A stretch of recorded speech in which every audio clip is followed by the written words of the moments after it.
Where she laughed. Good evening, everybody. This is the On the Sports Lines year-end awards for 2020. So we usually take a while to write descriptive adjectives. B and J go on a 2-month binge coming up with a script. But we need to take time to express our thoughts in the year that was. That's what we do. So let me say this simply. It sucked. That's the nicest possible way to say that. I am your host and has been pretty much, as we've zoomed it for pretty much 9 months now, Stephen Rabinowitz. That's the regular host of this show. That's Nisa Petrilli, who will join us later on. But this is not a regular show anymore, so you don't get a regular host. Deal with it. With me is Jay Kaplan, the quarterback of this show through this time, and he'll let you know. You were on quarterback at one point, weren't you? Long time ago in a galaxy far, far away. Very, very far, far away. I think it was in the Eisenhower administration. Oh. We'll get to him in a second. Sean, it's at least the Nixon administration, be fair. That's not really helping you out too much. Also with us tonight, the man who provides wonderful analysis, because he can only do it here because he's usually banned from social media half the time, Mr. Anthony Strait. Good evening, sir. Hey, what's going on, guys? Hey, look, it's not my fault that my personality is too big for social media, okay? It happens. But I'm trying to be nice, okay? My New Year's resolution is to not get a 30-day ban on Facebook again. Yeah, let's try to do your best on that, will you? Yeah. And usually, those resolutions get broken 10 days in. Also with us tonight are two of our friends who have joined us when we had a studio in Manhattan to shoot at, and we're glad they could join us tonight. First of all, the man who joked about Jay being part of the Eisenhower administration is live in person with us. He is Sean Roman, the man who has always provided us with great debates and thoughts and has been the so-called contrarian of the show. Good evening, Sean. Good evening. All right. And also, one of the men who have been one of the founding fathers of On the Sports Lines from the very beginning. Welcome back to the show, Mr. Pedro Hazel Jr. Good evening, Pedro. Good evening, everyone. It's an honor being with you here tonight. Thanks for the invitation. And we thank you for all of the support you have provided us on social media to get this show promoted to the world. All right. Yes. We'll get into our awards. Yes, we'll get into our awards in just a second, but Jay and Anthony, some quick opening thoughts as we begin our last discussion of 2020, starting with Anthony. You know what? For a while, and this is the truth. We had a set of greatest shows that we was doing, like greatest New York moments.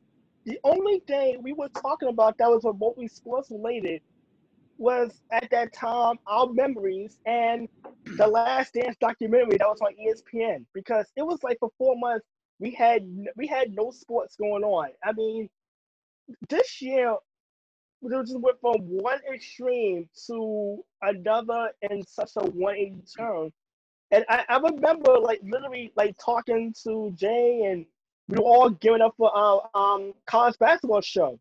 And I was making a trip to Maxwell Garden, I'm reading my phone, and I just see, it just seemed like the world just turned upside down in real time as I'm sitting in the arena with 17,000 people watching St. John's and Georgetown play the first game of the Big East tournament. And I'm telling you, this whole year has just been one of the most surreal several months I've ever experienced. Walking through the city and even seeing sports come back slowly and surely. I mean, think about this. We normally would have prepared for the Olympics this year, and that was postponed until next summer. So a lot has really turned, really kind of turned head on the heels of our 2020.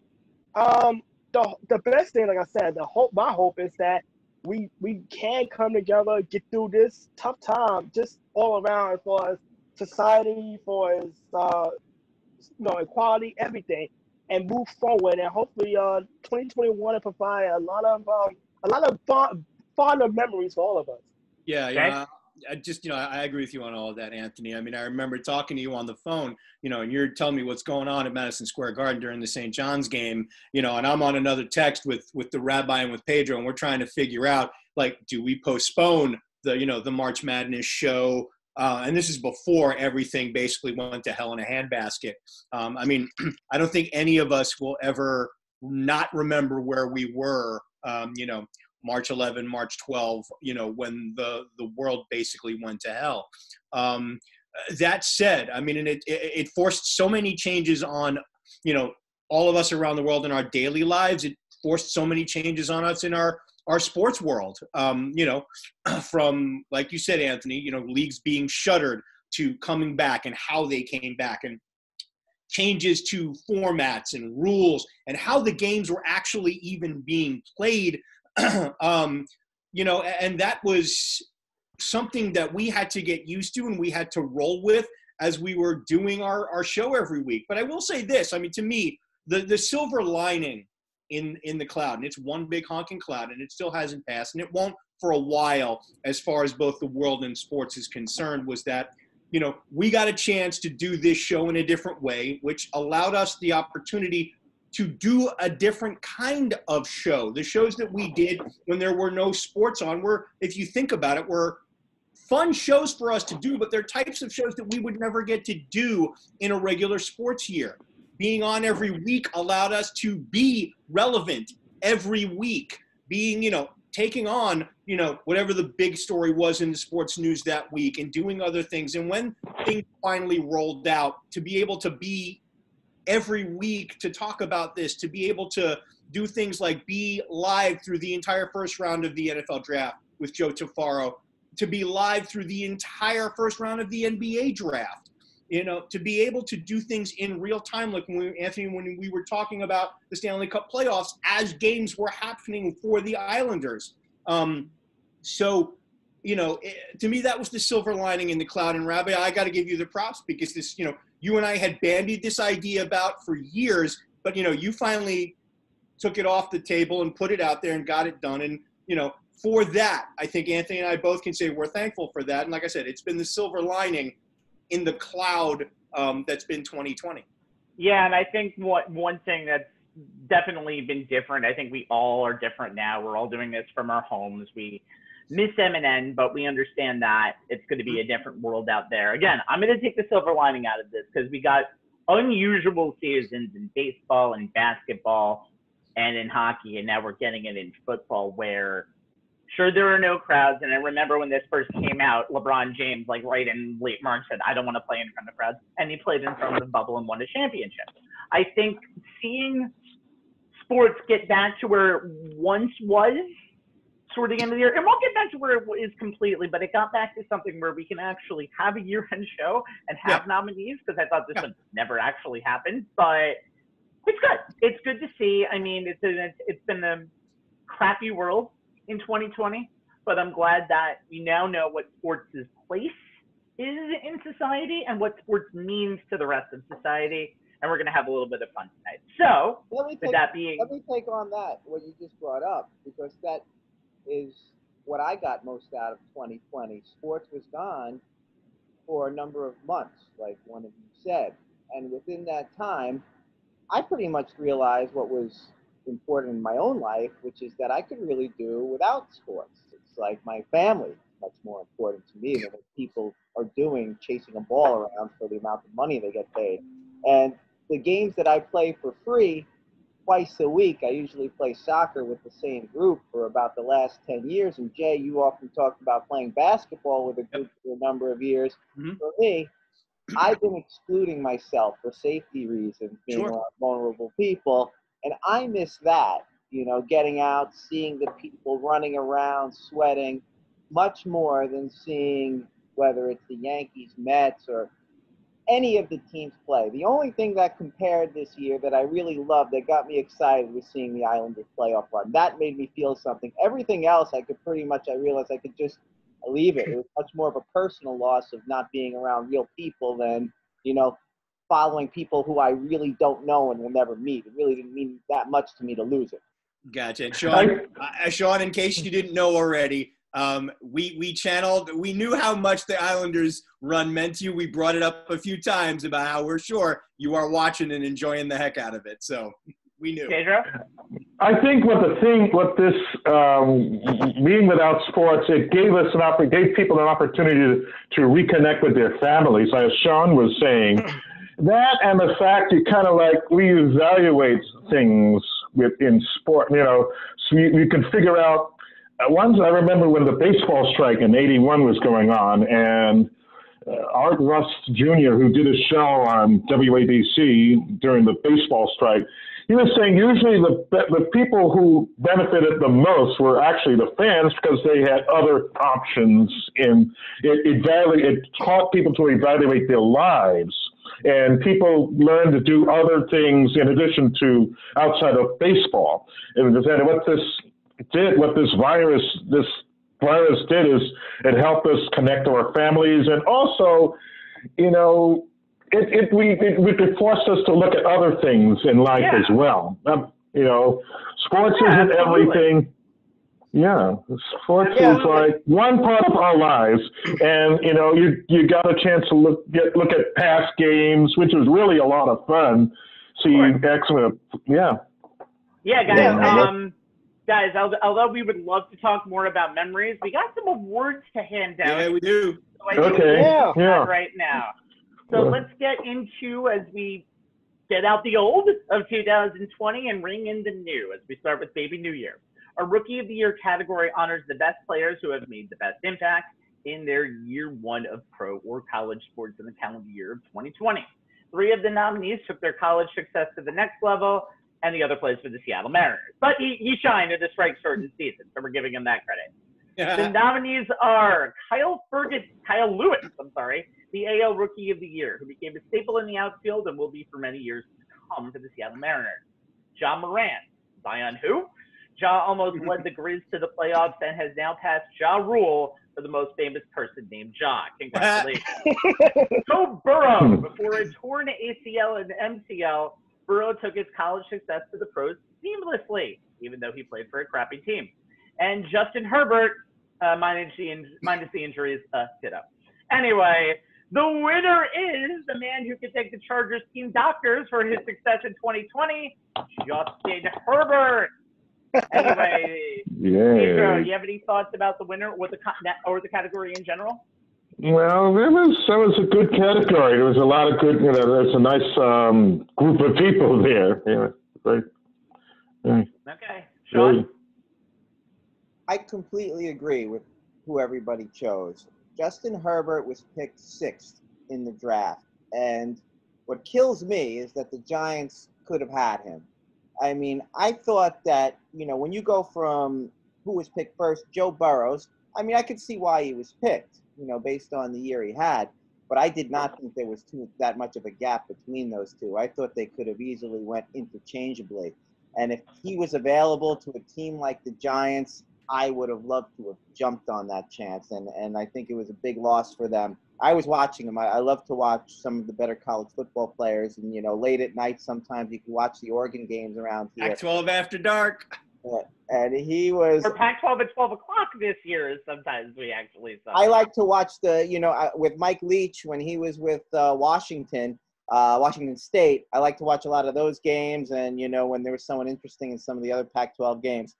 He's approaching 30 touchdowns this year. Rookie of the Year. He stood out to me the most. Before we get to that, it's very interesting. Like I said, what happened to him with Tyrod Taylor basically being stabbed in the lung by team's doctors, never super malpractice. Cheers to him. It's amazing how this ended up working out because they were probably going to have Taylor as the starter for a long time. Anthony? I have no problem with Herbert winning this award. You look at his stats, 66% completion percentage, over 4,000 yards, 10 interceptions. He actually broke Baker Mayfield's rookie record for touchdown passes in the season yesterday with 28. So I have no problem with the award. Ja Morant is a guy I had nominated, and you look at the phenomenal rookie year he had, and coming very close. And if we go back to that playing game against Portland, he literally almost single-handedly won that game for Memphis.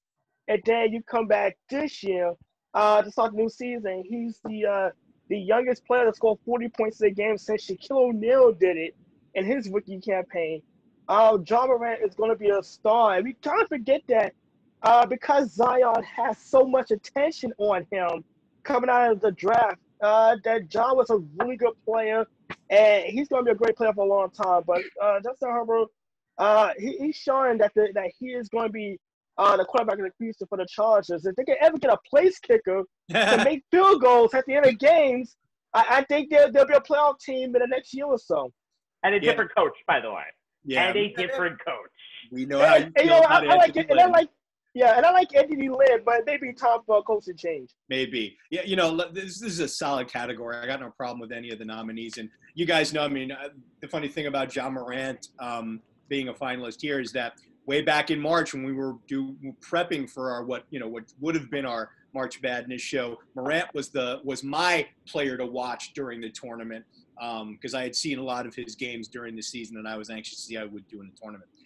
For me, I think if Joe Burrow didn't get hurt, he'd have won this award easily. But when a member of his own draft class at the same position stays healthy for the entire year and puts up the numbers that Justin Herbert has put up, it's an easy call, at least for me anyway. Anthony talked about the 66% completion percentage, the 4,000 plus yards, 28 TDs against only 10 picks, 96 passer rating. He's only had 2 games with a passer rating less than 85, only one without a touchdown in his 14 starts, and it was the only game where he had a negative touchdown interception ratio. That was the game where they got blown out 45-0 by the Patriots. Herbert's easily his worst game of the season. 43.7 passer rating was horrible. But then, they go on a 3-game winning streak right after that.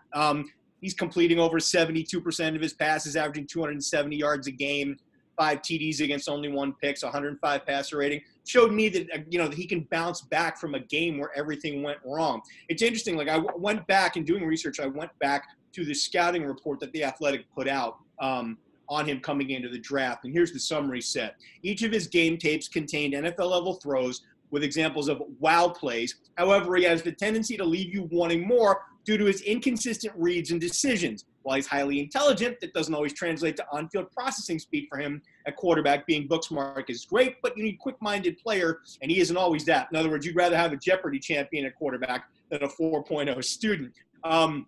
Overall, Herbert's a dynamic dual-threat passer with an elite combination of size, athleticism, and arm talent, but he must sharpen his decision-making and instincts, especially under duress, to live up to his immense potential as an NFL starter. I've seen him live up to the positives in that scouting report and improve upon the negatives, and I don't think you can ask much more from that from a rookie quarterback. To me, that's why he gets the award. So Ken Jennings is the quarterback of the Los Angeles Chargers if it's a Jeopardy quarterback? It's about having quick snap decision. I didn't know about that. I didn't know about Ken Jennings knows how to be a good quarterback. Hey, I quoted Dane Brugler from The Athletic. So here's my takeaway, and I'm going to say it's not a great class this year, and here's why. The one thing I always take from a Baby New Year winner, which we've had in the past, is they've been a part of their team's success. They've been a part of their team taking the next step. None of these teams that the person played for have ended up finishing above 500.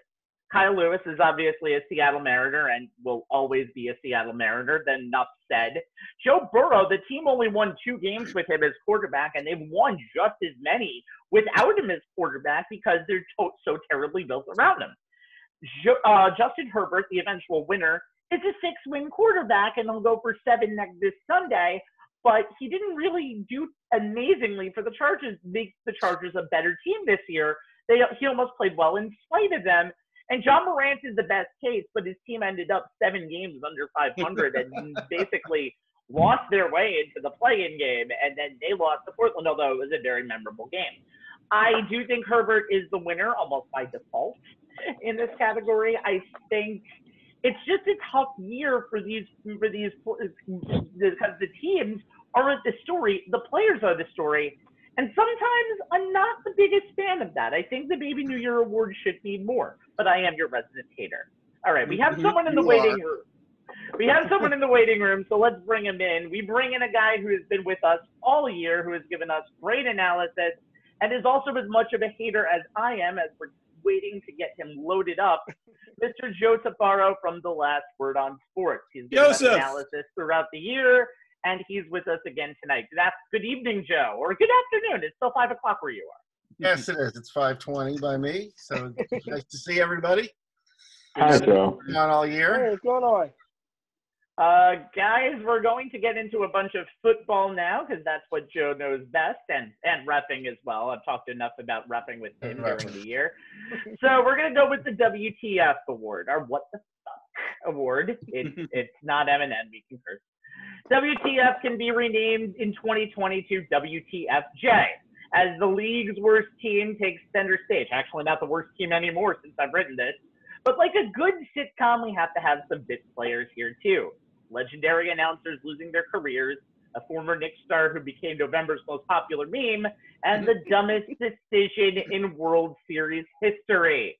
Outside of Justin Turner, playing the game with COVID.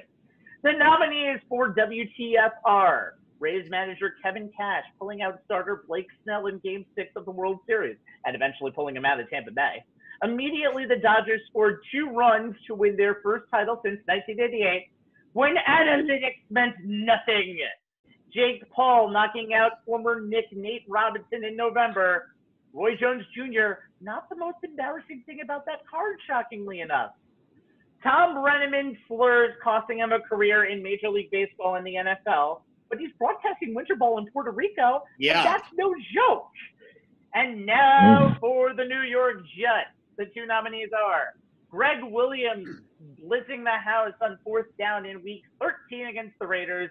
Henry Ruggs scores TD. Williams immediately fired, and the Jets' quest for the #1 pick is successful until they win in Los Angeles in Week 15 and followed it up with a Week 16 victory against Cleveland. 9-win team and 10-win team, respectively. Bye-bye, Trevor Lawrence. Enjoy your time in Jacksonville. And the winner is, win a win is not a win, Jets in Week 15, and now it's actually Week 16. Joe, what's your opinion on the gangrene mess of 2020? Well, I still don't think, I know there's a few dissenters on this panel, but I still don't think there's any way a general manager walks into a locker room or a coach and says, all right, fellas, let's make sure we don't win any games. Because half those guys are not going to be on the team next year, and they're putting themselves up there on film. Yep. And when he pulls them in the office at the end of the year to let them go, you wanted me to do this so you could save your job, but what are you going to do for me? Am I going to get a new contract out of this? Am I going to get paid? So I don't think that these guys ever put it through their minds. I know it's great to talk about. I know it's great to write about, to talk about, this is how we're going to change the franchises. We're going to lose every game and take the first pick, which, of course, if that was Dwayne Haskins, you would have been fired again and again and again. Because these first picks don't always turn out to be who you think they're going to be. So I don't, you guys know me. I don't think that that's even a possibility that you could make guys lose games. But the fact that they did fire their defensive coordinator and suddenly found out their team, that they could go out the next 2 weeks and win, just shows you that these guys play hard all the time. And so, I have a few other ideas of different ones, but obviously they didn't do themselves any favors. But I don't think you could ever ask guys to do anything like that on purpose. Nope. Sean? I was thinking about how I wanted to introduce this. First, I wanted to mention the boxing event. I was thinking about Mike Tyson and Roy Jones on the main event of that pay-per-view. And I was thinking, Mike Tyson, despite his age, he earned the right to do that and to get all those million. And he was good too. He trains. He put his body on the line all these years. The youngest champion. He gave so many people entertainment over all those years. He still respects the sport in terms of putting on the black trunks, and he adds his own little flair and having the no socks. The way he comes out and he looks serious. He took it seriously. And Roy Jones, he got made fun of a lot. He didn't look in the best of shape, but you have to be a professional fighter and have great pedigree, even to just tie up Tyson the way he did. It takes a lot of ring experience to be able to do that type of thing. And you compare that, and you put it on the undercard because people want to buy it and they're interested. The Nate Robinson situation. both those guys have absolutely no amateur experience, and it shows. People watch it, but for somebody who likes boxing, it's not sport. It's like two guys at a bar. It's not, I mean, it's just like, it's silly. I mean, will he do it again? Will a lot of people buy it? Sure, but that really made me say WTF.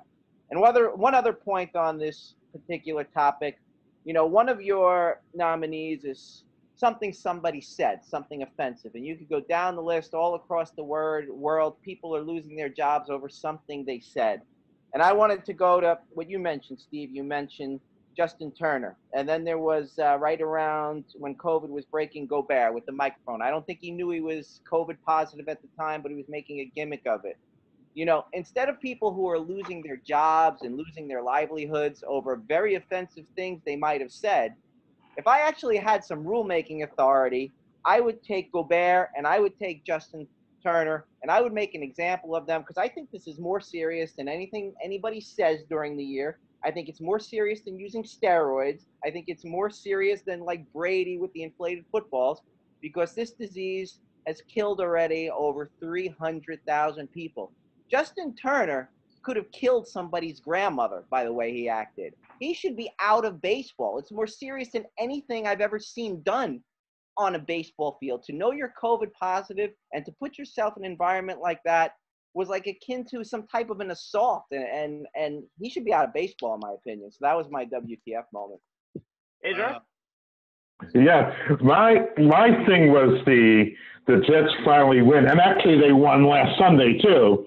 But I want to talk about the cash pulling Blake Snell. I think that baseball these days, they pull these pitches too quickly out of games. I really believe so. Back in the day, pitchers pitched as long as they were able to pitch, and then you replace them. But it's too much. Baseball is too much reliever, this specialist, that specialist. They should keep the pitcher in the game and save your relievers. That I was really ticked off about. They should really. They probably might have won. Tampa Bay might have probably won the game had they not done that. Absolutely. When the pitcher is pitching very well, going to a good game, you keep them in the game. But what's happening is the sport is becoming more and more dependent on analytics. Sometimes you have to throw the analytics away and let them pitch the damn game. That's why I agree. That seems like an antiquated thought, but after that, I completely agree. After that incident, Anthony. You know what? We can do a whole 2-hour show on New York Jets WTF moments, because there's given us so many. That'll be next week's show, Anthony. Yeah, you know what? I feel so bad because we have literally dragged Joe through the Jet shenanigans all season long, and he's been a real good sport about it. But Nate Robinson going on social media and all this bull jiving, to quote Shannon Sharp, bull jiving about he gonna knock somebody out with no boxing experience, goes in, doesn't defend himself, and gets blasted all over the arena. And the best part of that wasn't even Mike Tyson in the ring. It was Snoop Dogg's commentary that kind of made the entire moment funny. Like, you had to put on mixed colors of all teams. Of all the teams you played for in your professional career, you wear the mixed colors on your trunks? Are you serious? Like it was like I talked about COVID and how we need to kind of get galvanize and come together to get through this pandemic. Besides DJ D Nice performing on Instagram Live and the Versus battles that me and Rabbi talked about, Nate Robinson becoming a social media meme phenomenon for about 2 weeks was probably the one thing that brought everyone together, regardless of political affiliation, regardless of race and gender, because it shows, it is literally living proof that being athletically gifted does not translate into every sport. All right? You're good at basketball, stick with it, okay? Boxing is a lifestyle. You can't play boxing. Right. That is a lifestyle choice. You eat, sleep, and breathe to be a professional boxer for a reason. Jake Paul is not even an amateur boxer, but you have to learn how to defend yourself. Dangerous man, by the way. Yes, and it was just like, you know what? I'll just a crowded example of why, if you are athletic gifted, do not think you can just do any sport and get away with it. Okay, I played football, and there was a reason why I never tried baseball in my life, because I stunk. Okay, and I was not going to try other sports that I know I was not good at. It's a lesson learned for Nate Robinson. There you go. His real profession is cashing checks, though. So. Nice, well played, Joe. Yeah, Rabbi, you and I know that like this award has kind of evolved over time since we first came up with it, and because WTF, the F part could be either good or bad. Could be something you just can't believe you just saw in a sporting event, or something that makes you go, "Are you effing kidding me?" There's just so many different ways that this thing has evolved, and I think for the betterment of the show.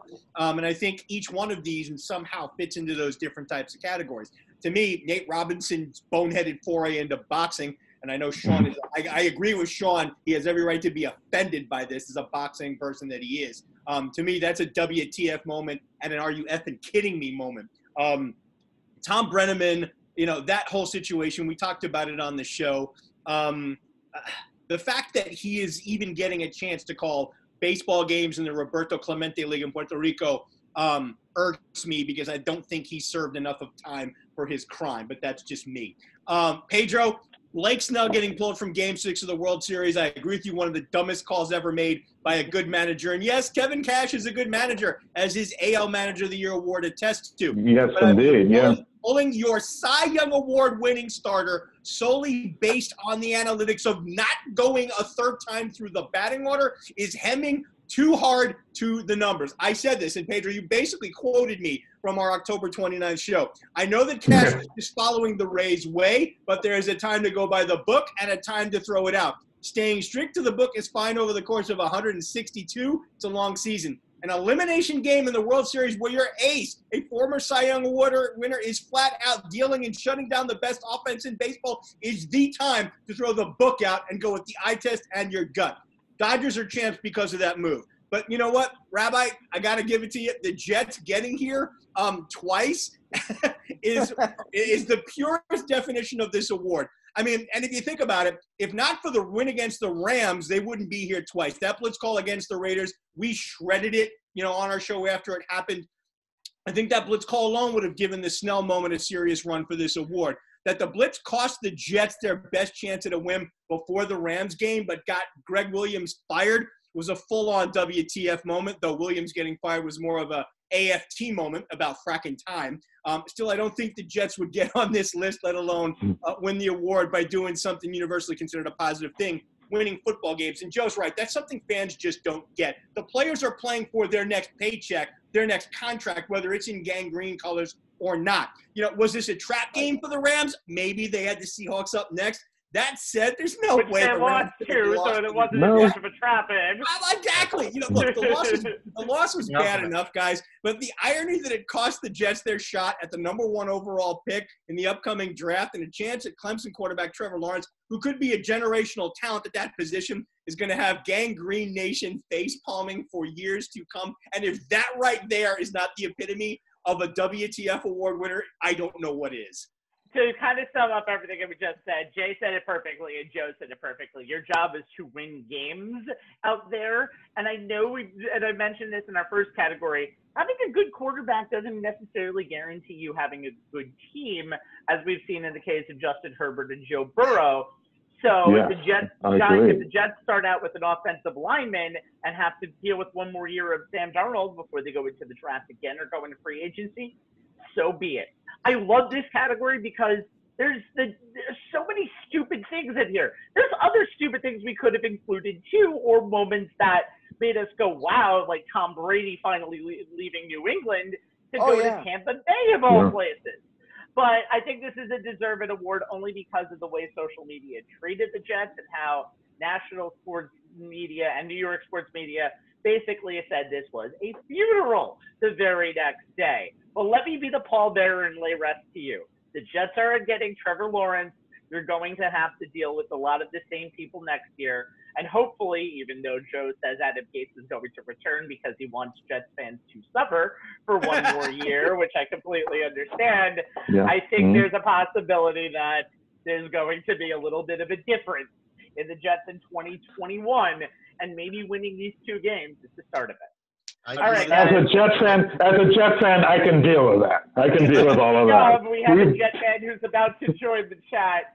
Please welcome the other original member of this crew, if he gets himself into it, Mr. Stephen D. Ferguson. Good evening, Steve. Good evening, Steve. Well, Steve is still connecting to audio. Steve, turn your phone sideways when you get a chance. Steve is still connecting to audio, so we'll introduce the next award, and then we'll let Steve on.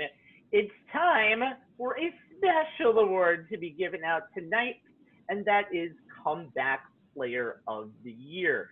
Despite some other people's ideas, I'm looking at you, Joe, we have our Comeback Player of the Year for 2020, Alex Smith, quarterback, Washington football team. I can't believe I'm saying that. After 17 surgeries on his right leg and possible life-threatening infection, Alex Smith made his way onto an NFL roster, or an active NFL roster, to eventually starting for Washington to find himself as the man who can bring this team to the playoffs. Joe, let's talk about this remarkable turnaround, although considering we're going into week 17, you're a Giants fan and we really don't want him to start on Sunday. Let's still talk about Alex Smith anyway. Yeah, no, you and I had this conversation earlier in the week, and we talked about it last week. It's not that I don't think what he did was amazing, that he went through, and I think to show him versus now Dwayne Haskins, who a lot of people, and Nate Burleson said, I don't want to take credit for this, Nate Burleson said it yesterday, is it's a shame Dwayne Haskins didn't learn anything from Alex Smith. Alex Smith had this great love for the game, had this great desire to come back and play, to be part of something, to be part of a team, to get back to the NFL, to succeed in the NFL. And he said, Haskins obviously learned he does seem to have that joy of playing, that desire to be a leader, that desire to be part of a team or to be a success. So my point about Alex Smith was just, it would have been a great story if he had come back in a regular year where there was training camp and preseason games and won the job back and done what he did. To come back to the team, and really he had a spot open for him, to just say, okay, you're back here, but these other 3 guys are starting in front of you until this guy gets hurt, this guy gets hurt, this guy gets hurt, and all of a sudden you're back in halftime of the Giants game. I have no problem with the guy playing. I have no problem with the effort he put in to get back. That wasn't my point of all this. And I don't really think there are too many throughout the league, if you look around. Certainly nobody that had the health issues that he had. I just wish he had come back and played half a year or an entire year or 3/4 of a year, more than 3 games before we made him the comeback player of the year. He's definitely the comeback person of the year for the NFL. To make him the comeback player of the year kind of irks me a little bit because he's not playing. And he wouldn't be starting this Sunday if the other guy had stayed healthy and if the other guy had decided that he could actually He was a leader? Yeah. So, yeah. It's sort of like, I'm here, guys. You've heard me say this a million times. Hi, Steve. Hey, how you doing, Pedro? Okay. You don't get credit for starting Dak Prescott. Choice was Mark Sanchez. All right. Steve Ferguson has now officially joined us, one of the founding members of the show. Good evening, Stephen D. Yes. You want me to talk about Alex Smith, or? I do want you to talk about Alex Smith, our comeback player of the year. I know you like the Redskins a little bit. They're one of your NFC teams. They definitely are one of my teams. Washington Alex football Smith, team, by the way, not Redskins, but I mean, Well, that's been my all-time favorite team, with the Jets being number 2. But I know Alex Smith to me is a profile in courage. I mean, you have 17 surgeries in 9 months, come back and play in an NFL field after missing almost 2 years of play. And I grant you, he probably wouldn't have been the starter if Kyle Allen doesn't get hurt. And if Haskins knew how to behave, certainly Smith would have been probably the second or third stringer. But the fact that he's come back and won a couple of huge games for the Redskins, including that one over the Steelers when they were undefeated, I think speaks volumes not only for the team, but certainly for him. And now that the Redskins, or the former Redskins, are almost in panic mode trying to win the last game, if it weren't for Alex Smith coming back, I don't think they'd have a chance at all to win this game on Sunday. But with him back, I think we have a good shot of possibly winning the division, as bad as it is. Sean? Yep. Great choice, Alex Smith. No problem with that analysis. But as far as a comeback, I think back to last year and the way Tua Tagovailoa went down in the second half playing Mississippi. And he went down with that hip injury. And I was saying to myself, they're shutting down Mississippi State. There's no way Nick Saban should have this guy in the game because of how deep a team like Alabama is. They don't even need to use a quarterback, even though they have a number of great backups they could put in that situation. So I thought that was terrible for Saban to have him in at that time. Then, you know, with that type of injury, I said it around draft. I wouldn't have taken a chance in the top 10 on Tua Tagovailoa. But Miami did, and hey, been put in. You know, I mean, there's that situation where he's not always the starter. You know, but he's not playing relevant football. He's impressed. His running ability has been, you know, incredible. He's helping justify that pick, and it's fun to see Miami playing good football again. So, you know, I'm giving it to Tua Tagovailoa because I didn't think he was going to come back so fast. Anyway, Anthony? You know, when I think of Alex Smith, I think of him being a very resilient, not just a resilient quarterback, but a resilient person. You think about before the leg injury, he basically played well in San Francisco and lost a starting job while he was injured to Colin Kaepernick. He goes to Kansas City, he plays well, and loses his starting job to the eventual NFL League MVP and Patrick Mahomes. So he's been a guy who's been with a bounce back as far as adversity on the football field. And I remember watching that game live against Houston in 2018 where he suffered the injury. And the first thing that came to my mind was Joe Theismann. And I remember his gruesome leg injury on a similar hit, a similar play. And I would just remember the image of Lawrence Taylor frantically calling for help on the field after that play, and it was literally the same thing we saw in that game too. And thankfully the network CBS that was showing that game did not show the replay because I think a lot of people would have really had a moment, like a crazy moment. But to come back from the surgeries to almost lose his leg, and I really said one of the best moments when he came in, basically subbing in, was his family being there to cheer him on. If there was anything that you could say about the Washington football team at that moment, and also he was playing well for Washington, and you can make a statement that his play and the Washington defense is kind of a reason why they're in a position to possibly make the playoffs. And I think with Alex Smith, his veteran leadership and his resolve, I think we speak values more about the person than the football player. I know they're giving the comeback player of the year to the player, but the person in Alex Smith is more than they earned this award. Jay? Oh, Pedro. Amen. Yes, it was indeed a great comeback from. I think if you come back from 17 surgeries in a game like that, that's an incredible achievement. And to win the game, that's even a bigger achievement. He deserved this. He deserved to win this category, definitely. Yes, sir. I mean, I agree with you. You know, and Joe, I think you had the right spin on it, that it's comeback person of the year, as to maybe just strictly confining it to player. Whoa. To both of you, let me just say this right now. You win games in that situation, you're comeback player of the year. I'm just saying. That's fine. Rabbi, I'm just saying that I think this goes beyond what happened on the football field. It's the reason I'm codifying it that way.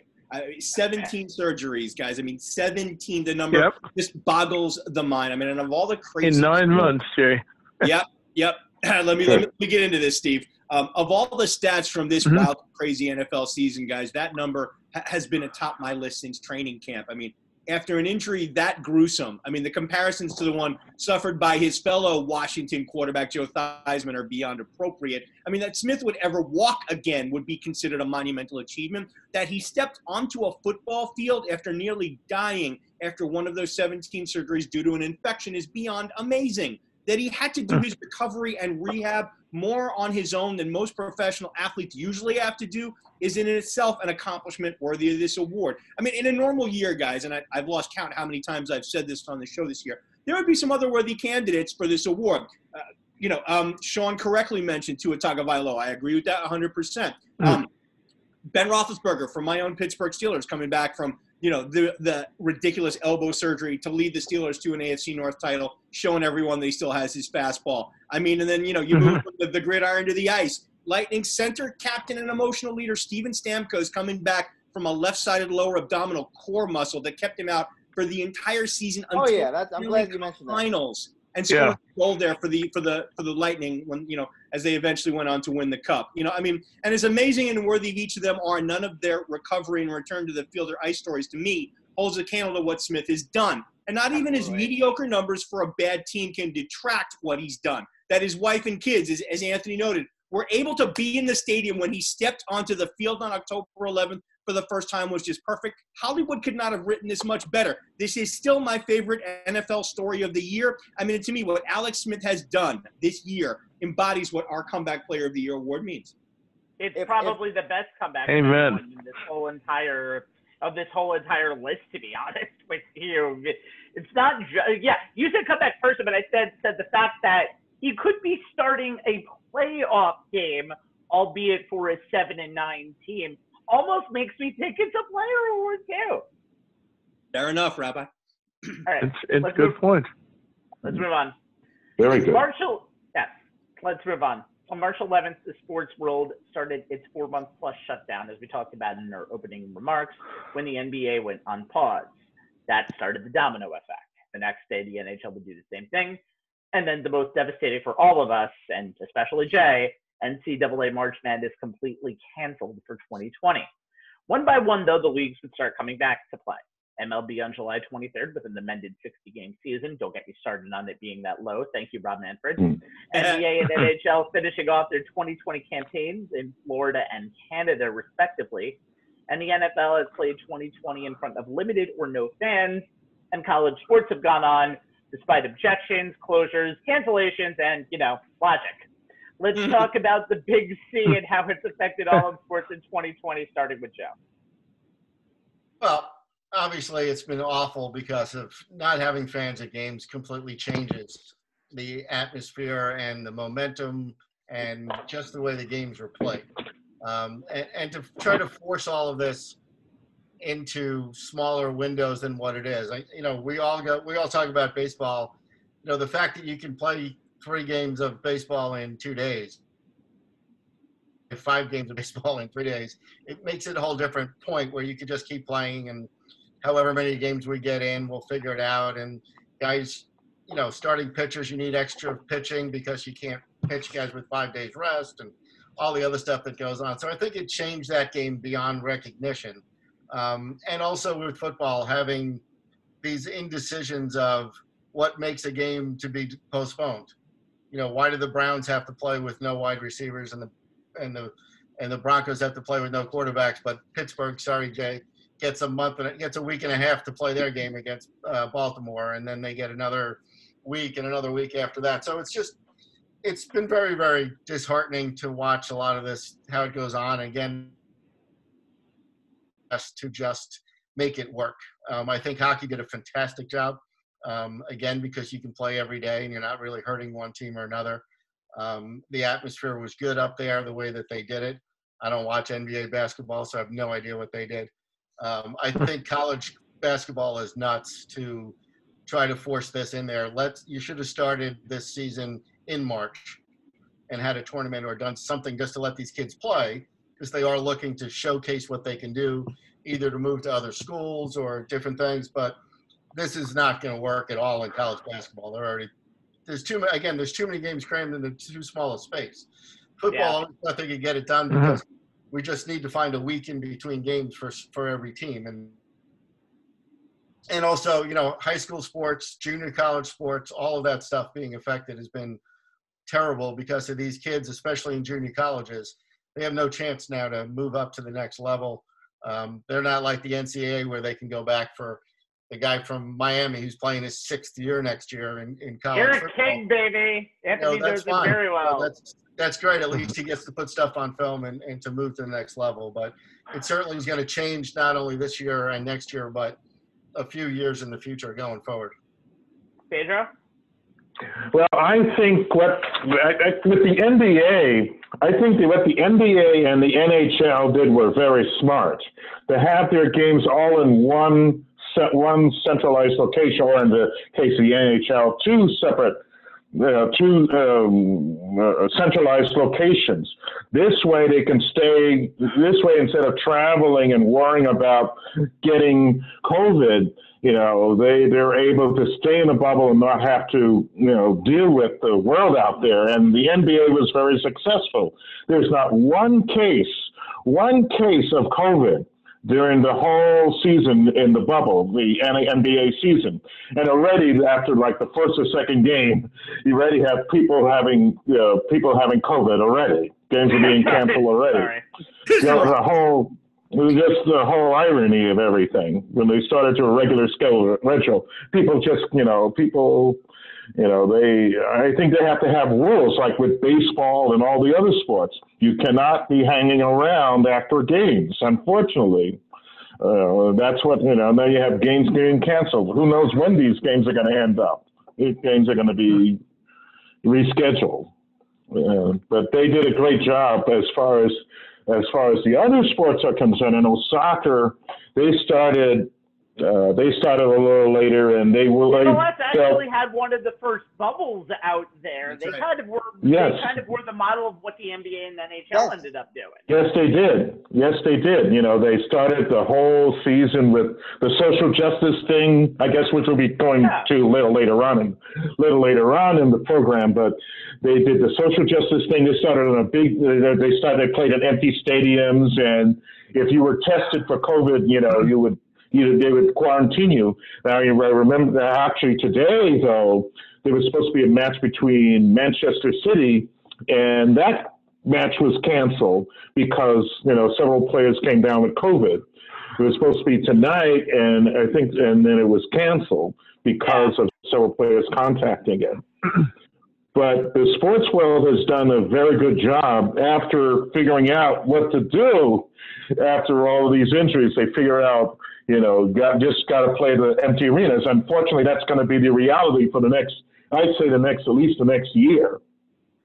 No crowds for the next year. Maybe a limited amount of fans, and that's it until this whole COVID thing is straightened out. Yeah, Pedro, I completely agree with you on that. I do think maybe next football season we'll get back to a little bit of normal. The vaccine is helping out a little bit, and I've heard Buffalo was going to try to do something for a playoff game that involves getting tested beforehand. We'll see what that really means. Steve? Yeah, I mean, this whole COVID thing was a huge mess to every sport. I mean, if you follow baseball and you saw San Diego and Miami, of all teams, get to the postseason, it was crazy. No fans at all allowed. And then the bubble that they created at the end of the year was crazy, playing in San Diego and then the World Series in Texas. And you just think that there might be some way to at least allow more than 12,000 fans into the arena in Texas. But the whole scenario was crazy. I think that's the sport that was affected the most. Basketball, I thought, did a terrific job by starting with the bubble and at least allowing all the teams to play there. But baseball was really off the mark in terms of the way they organized this whole thing. Fun fact, by the way, of those 12,000 fans, I think 11,999 of them were Dodger fans. Who knew that you could have that? You're probably right. They were all relatives. You're probably right, Steve. Yes, Right, well, all the most of them defenders. were related to Good point. Sean? God. You know, I was looking at this just from a perspective of sitting home and what comes on TV and watching it and seeing what worked or not. And, you know, really enjoying baseball as my favorite sport over my lifetime. I was looking at this year and those intense labor negotiations that preceded the season. And I said to myself, I really wish in one sense they don't come to an agreement and there's no baseball, because of all the sports, baseball was the most gimmicky. I was like, in one sense, I was also, okay, I'm happy there's a season and they're playing and we get to watch something, but I'm also happy it's almost 60 games. The reason why I thought that maybe I could have equally dealt with it not existing is I just hated the addition of the DH to the National League.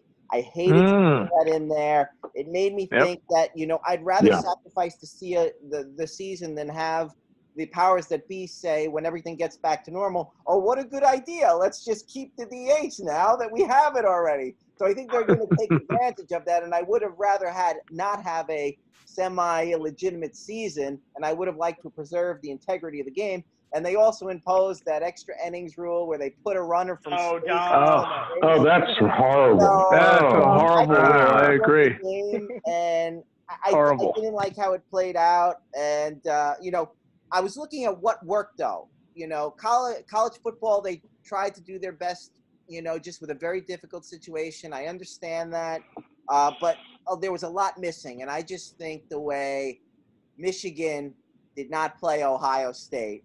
I mean, I'm guessing they thought they were going to get shellacked, and they saw some type of opportunity there, and they said, you know, we got enough here to make some type of, no. You know, I mean, that's one of the reasons why people who complain about Ohio State not having the requisite amount of teams is because a lot of teams didn't want to play them and may have used it as an excuse, which is why they only have 6 You're never going to get any proof of that, Sean, and we both know.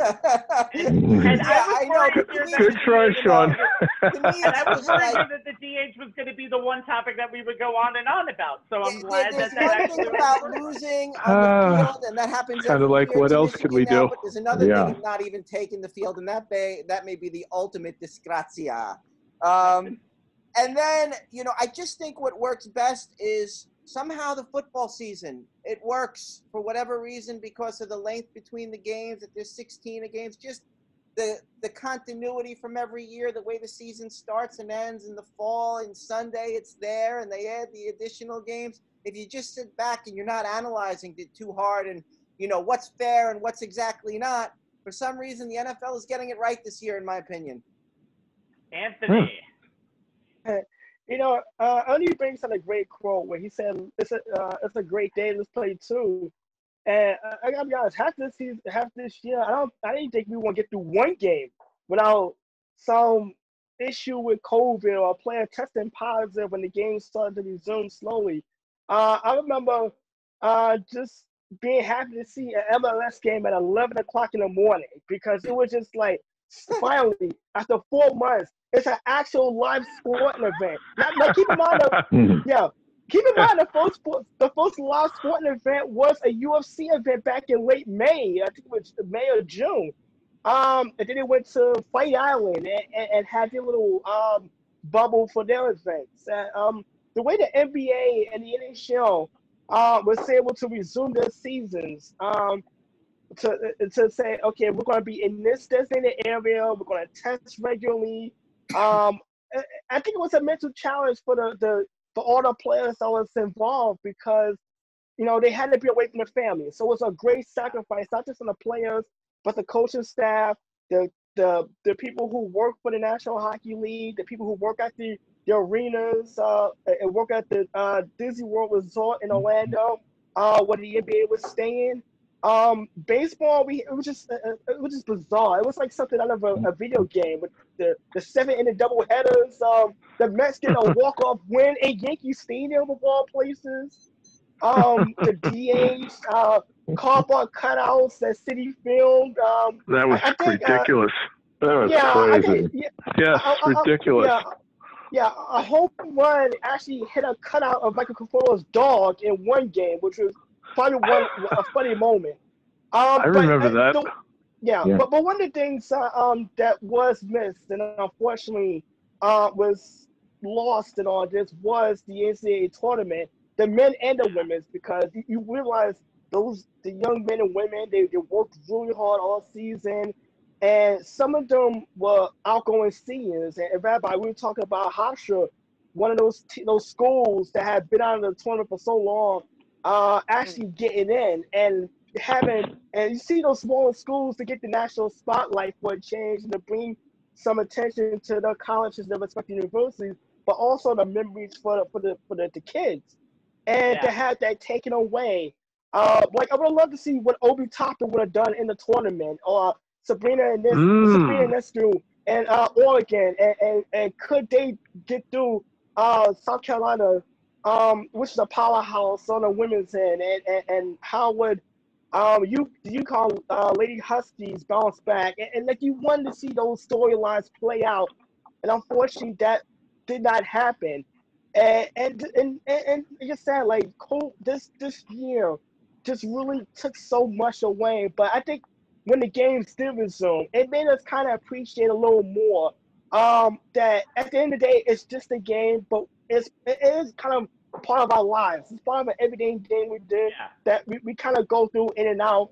And I'm echoing what Sean said earlier. I mean, it gave us a full appreciation of what we have already: family, the friends we can't see anymore, the technology that allows us to FaceTime and to have the shows like this when we're not at MNN at the moment, and to be able to find a way to connect in sports.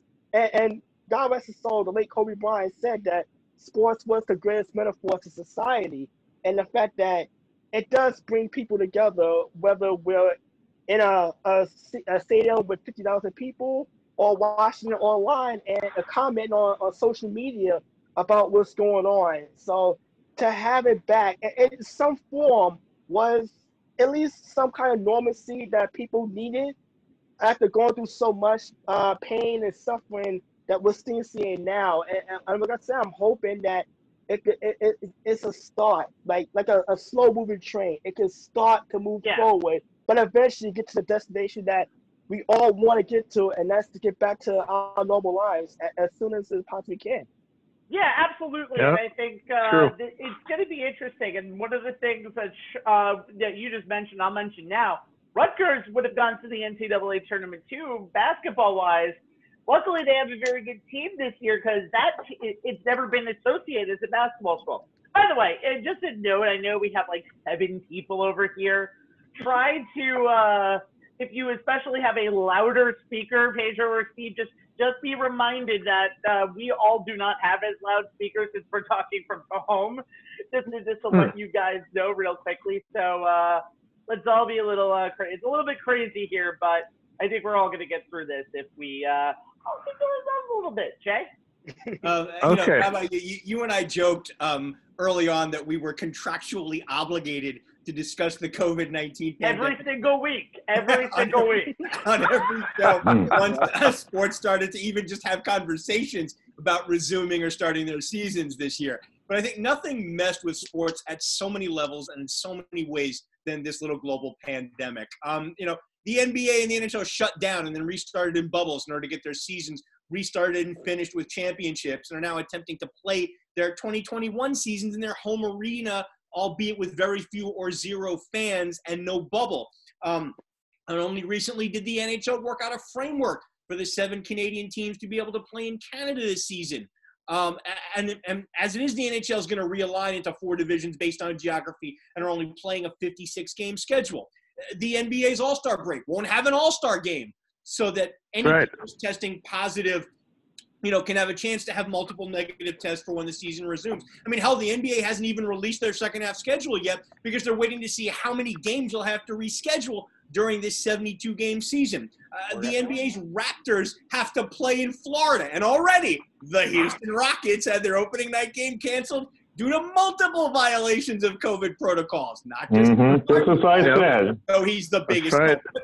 The NFL season has been a mess, as Joe alluded to, with several non-competitive games being played while others were rescheduled multiple times, all in the attempt to play the entire season in this 17-week setup. This is the first season that the NFL played a game on every day of the week, largely due to COVID rescheduling. And to say that teams are pissed at the way the NFL has handled this season is an understatement. College football season, as Sean alluded to, has been the biggest Charlie Foxtrot of this entire COVID sports year. Rabbi, I have said this to you before, but I'm going to say it now live on television. I am firmly with you. This season should not have been played. Not having NCAA-wide COVID protocols that every conference had to adhere to is just one reason. I hope that college basketball does better. I'm not holding my breath. I know that March or bust is the mantra since the NCAA cannot afford to lose the madness for a second consecutive year. I just hope they do a better job of adhering to protocols. And like Sean, I was never a fan of baseball's 60-game season. And for me, it's always going to be one big honking asterisk of a season for all the reasons you guys stated. I hope that they start the 21 season later. If that means playing less than 162 games, so be it. If they do this season better than they did the last, the season will at least be a reasonable facsimile of something closer to a real season. Look, and I know that none of the leagues are going to jump the vaccine line to get all their players inoculated. And don't get me started on how many players will object to getting vaccinated, period. COVID is going to negatively impact the upcoming seasons for all leagues and across all sports. And if we're very lucky, sports will return to normal in 2022. But even when they do, and even when the world itself does, nothing will really ever be the same again because COVID has seen to that. Do we have to do this? Here. Yeah. Do we have to do this right again on. in 2021, guys? I'm not 100% sure if I can handle doing a full slate of shows in 2021. Anyway. We're going to have to rediscuss that contract with legal after this year. Oh, God damn it. I forgot we have to go to our legal people. Okay, quickly before we move on. Baseball did it kind of right outside of the COVID protocols. I wish they played 100 games or less every single season. NBA had an amazing job with the bubble. I do think they've actually been the forefront of keeping everything pretty honest. I don't know what the NHL is going to do outside the bubble, but you know what? What they did in Toronto and Edmonton were excellent, and I commend them for getting that season going. And I think NFL has done a very good job. I think they've had a lot of time, though, to deal with this. And I think they've had cases. Everyone's had cases, but you know what? They're about to finish a season, and I don't think any of us ever expected that to happen. So the sports leagues have done the best for COVID, but again, college sports can go frack itself. It's been a mess upon mess upon mess. Let's move on. A major matchup. Fans on both sides on the edge of their seats. Never seeming like the game is going to end. So that describes the 2020 election, guys. Good night. We don't have an award to give out here. Okay, it doesn't. We actually do have an award to give out, and it's best game of 2020. The nominees are Ravens-Browns just 2 weeks ago on Monday Night Football, a shootout between two likely playoff teams, and Lamar Jackson coming back from the bathroom. I don't care what he says. This is what actually happened to lead his team to victory. What more do you want? Super Bowl 54. A 20-10 fourth quarter deficit was nothing to Patrick Mahomes. He's the king of the double-digit comebacks. They scored the next 21 points, and the 49ers, Kyle Shanahan, basically had triggers to 3 years prior when he was offensive coordinator with the Falcons. 28-3. Anyway, Notre Dame, Clemson, November 7th, 47-40, Notre Dame in 2 overtimes. And sure, this just got erased 9 days ago by Clemson, but the memories remain. The memories remain. And finally, World Series game for 8-7 Rays. Multiple lead changes. Rays come back in the 9th. Randy Arozarena played the plate. 10,000 fans at a neutral site in Texas. What can go wrong? Maybe that last one. Anyway, the winner is the Super Bowl that wiped out the stink of the 13-3 clunker the year before when New England beat the Rams. Super Bowl 54. Joe, you know a little about football. Let's start with you. Yeah, it was a great game, and it was a not only was it a great game, but I think it was obvious what those two teams were. Kansas City came from behind in all their playoff games. They came behind a lot during the year. A legitimate MVP for a change instead of just the quarterback of the winning team getting the vote for being the MVP of the game. I think it also showed a little bit of how Kyle Shanahan, it was, when that's the first time you're there, a lot of coaches talk about how it's such a different day. It's such a long day. The half times are extra long and the build up to the game. he kind of lost his cool a little bit as the game started to slip away and he started to get distracted. You could see that Andy Reid was prepared to be there and knew what his team was all about and knew that his team could come back from where they were. So fantastic game. I would have voted for the Cleveland Ravens game only because it is what football has become, with no defense and throw the ball around and guys. Lamar Jackson playing the part of Willis Reed and coming back, and it was a fun night. But I agree with you. That game got the Super Bowl back to, again, a good contest of two good teams and the right team coming out on top. So it's definitely worthy. Steve?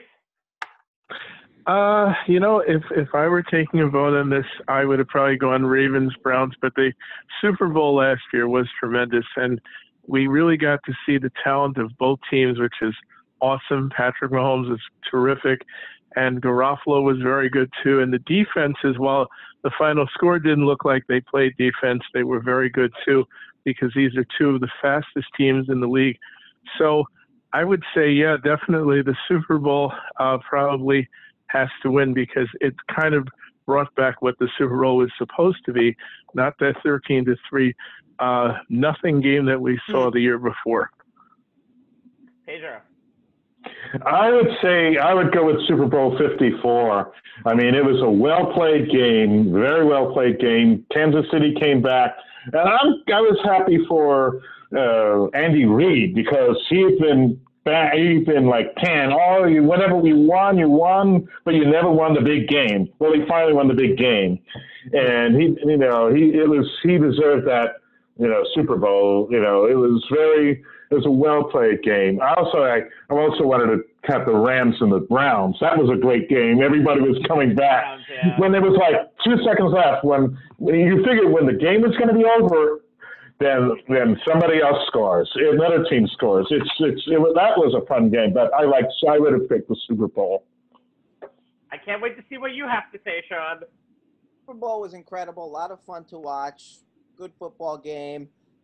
I didn't think that it was a great football game when the Browns and the Ravens played, for the reason that it looked like a college game. It looked like how an SEC championship game should be played. With Danny Warhol in 1996 going touchdown And it after was about touchdown. the same score, too, by the way. Yeah, very close. 47-40. I thought Very the game close. of the year was Game 1 when Columbus played Tampa Bay in the Stanley Cup playoffs, and it went 5 overtimes, because that's a lot of time for an athlete to be on skates, going crazy back and forth, up and down the ice and not scoring. And the year before, it was like Columbus knocking out Tampa Bay. It was like a top seed, and, just if Columbus would have won that game and got that one goal in one of those overtimes, momentum would have been in their favor. Tampa Bay probably doesn't make it out of that round again, because that is just a mental hurdle I don't think they would have been able to get over. And the intensity of, third and fourth overtimes wasn't paralleled. And I'll go for one more as far as another great competition that nobody mentioned. It was, and because it's a local who won it, Brooklyn Fighter, Teofimo Lopez, wound up beating world pound-for-pound champion Vasily Lomachenko over a very hard-fought world championship fight. I didn't like the way it was scored. They all scored it very skewed towards Lopez. I actually scored the fight from home. I scored it a draw, but I had no problem if he would have won some type of close victory. Somehow Julie Letterman scored it pretty much every round for Lopez, which made no sense at all, because it was a very competitive fight. And I have no problem with saying the kid from Brooklyn came out on top. He's a great New York champion now, and that was an effort worthy of recognition here. Anthony. Yeah, you know what? I kind of got to agree with Sean. The Super Bowl was a great game. Jet Chips Wasps, the play call on 3rd and 15, with Patrick Mahomes completing a 44-yard pass to Tyreek Hill, is going to haunt 49er fans for a very, very long time, because the game completely flipped on that one play. It was a turning point. But I date back to the 5 overtime game. You think about it, 150 minutes of playing time. 90 of it was played in an overtime. And the game literally started. It was the first game to start that afternoon. And it was almost close to the last game to finish. Like two other, like it was literally a game in the Western Conference. I was playing in Edmonton that had finished. And a game that was supposed to have been played afterwards that was postponed to the next morning. That's how long that game went on. And you think about this, and like Sean mentioned it, if Tampa doesn't win that game, who knows if they go on a run to the Stanley Cup, because they were kind of trying to erase the ghost of 2019 and getting swept by that very Columbus team in the first round out of the previous year. Another honorable mention is Heat Lakers Game 5. I mean, and seeing Jimmy Butler, literally the epitome of leaving everything on the line. That was a Keller Winslow senior moment, if there ever was one for this generation, because Jimmy Butler could not move by the time that game ended. He needed help just doing the pressure after the game to getting up, to getting off the court. Like, he played literally all but maybe 4 seconds of that game and had to come back in because of foul trouble. Jimmy Butler, you know what? I mean, I think a lot of people may have saw him as a good but great player, but I think he really he added to his reputation as a gutsy, gritty ball player that game. Even though the Lakers eventually did win the series, the fact that they were able to scratch 2 games out of the Los Angeles Lakers, in part because Jimmy Butler had not one but 2, just memorable performances in the NBA Finals. That definitely is up there. Lopez Lomachenko, I watched that game, that fight too, and I had it literally a draw. I mean, that fight could have gone either way. The 12th round had it as a draw. I think maybe Lopez could have won. No one really had Lomachenko winning. Yeah, the 12th round kind of really decided that fight, but not, in my eyes, not so much. But Super Bowl 54, because there was a championship on the line, because you forget that the 49ers defense literally have confused Patrick Mahomes probably better than any team last season, and forcing a couple of mistakes, and the defense has really slowed down that high-octane Kansas City offense, and it only takes one play with this Chiefs offense, and we saw in the playoffs going up into that against Houston, and Joe mentioned it, the fake punt inexplicably that gave Kansas City momentum when they were almost dead to rights on the home field. The championship game against Tennessee, and Patrick Mahomes tiptoeing the sideline and squeezing his way and powering his way into the end zone before halftime. It was just one play after another with this Kansas City team, and they turned into a team of destiny because it was the fluky plays, but the fluky plays that kind of woke them up from an in-game slumber that in previous years the Kansas City Lord they never recovered from. Yeah. You know, I mean, look, we had so many good games on our list, you know, when we were making the list of nominees and paring it down to the finalists and paring it down to the winner being Super Bowl 54. You know, I mean, you talk about the Ravens-Browns shootout and the Clemson-Notre Dame shootout. Both of those are the type of high-scoring, last team with the ball affairs that have us on the edge of our seats, but neither, to me, comes close to the drama of Game 4 of the World Series. Dodgers and Rays going back and forth, the game coming down to a play at the plate. And I think it would have won in any other year, but since it didn't end the series, it's why I gave my vote to Super Bowl 54. I mean, if ever there was a coronation of the next potential GOAT at the quarterback position, Super Bowl 54 was that for Patrick Mahomes. If there was ever a validation of a coaching career, Super Bowl 54 was that for Andy Reid. I mean, the mind meld between the offensive genius who had never won the big one and the most ridiculously talented quarterback to come into the league in a generation culminated in one of the most entertaining Super Bowls in NFL history. Mahomes comes back from 2 interceptions and 4 sacks to throw 2 late touchdowns. Chiefs coming from 10 down, scoring 21 unanswered in the fourth quarter, going 65 yards in 92 seconds for the winning score with 1:12 left, and then their defense picking off 49er quarterback Jimmy Garoppolo to seal the win with 1:08 left. Was about as dramatic as it gets. Like, I don't know if the Andy Reid-Patrick Mahomes partnership will last as long as Belichick-Brady or produce as many Lombardi trophies, but their first one was one for the history books and worthy of our game of the year. It'll produce a lot of cheeseburger visits, though, for Andy Reid. I think this Super Bowl 54 wins because it was pre-COVID, actually. I think the other, and Jay mentioned it perfectly, the Rays win, but they lost the series. Anthony mentioned the Heat victory, but Jimmy Butler left everything so much on the court that he had nothing left for Game 6. I think actually that Columbus-Tampa Bay game kind of goes back to you because that's the springboard to a championship. We don't know what Baltimore and Cleveland will be yet. They might be good. They might be bad. Who knows? But I think even though it wasn't a one-score game, Super Bowl 54 makes the list because there was a lot of drama, and especially if you remember, that's the week after Kobe Bryant died, and that was taking over the sports world. Had a tribute to Kobe right before that. Yeah.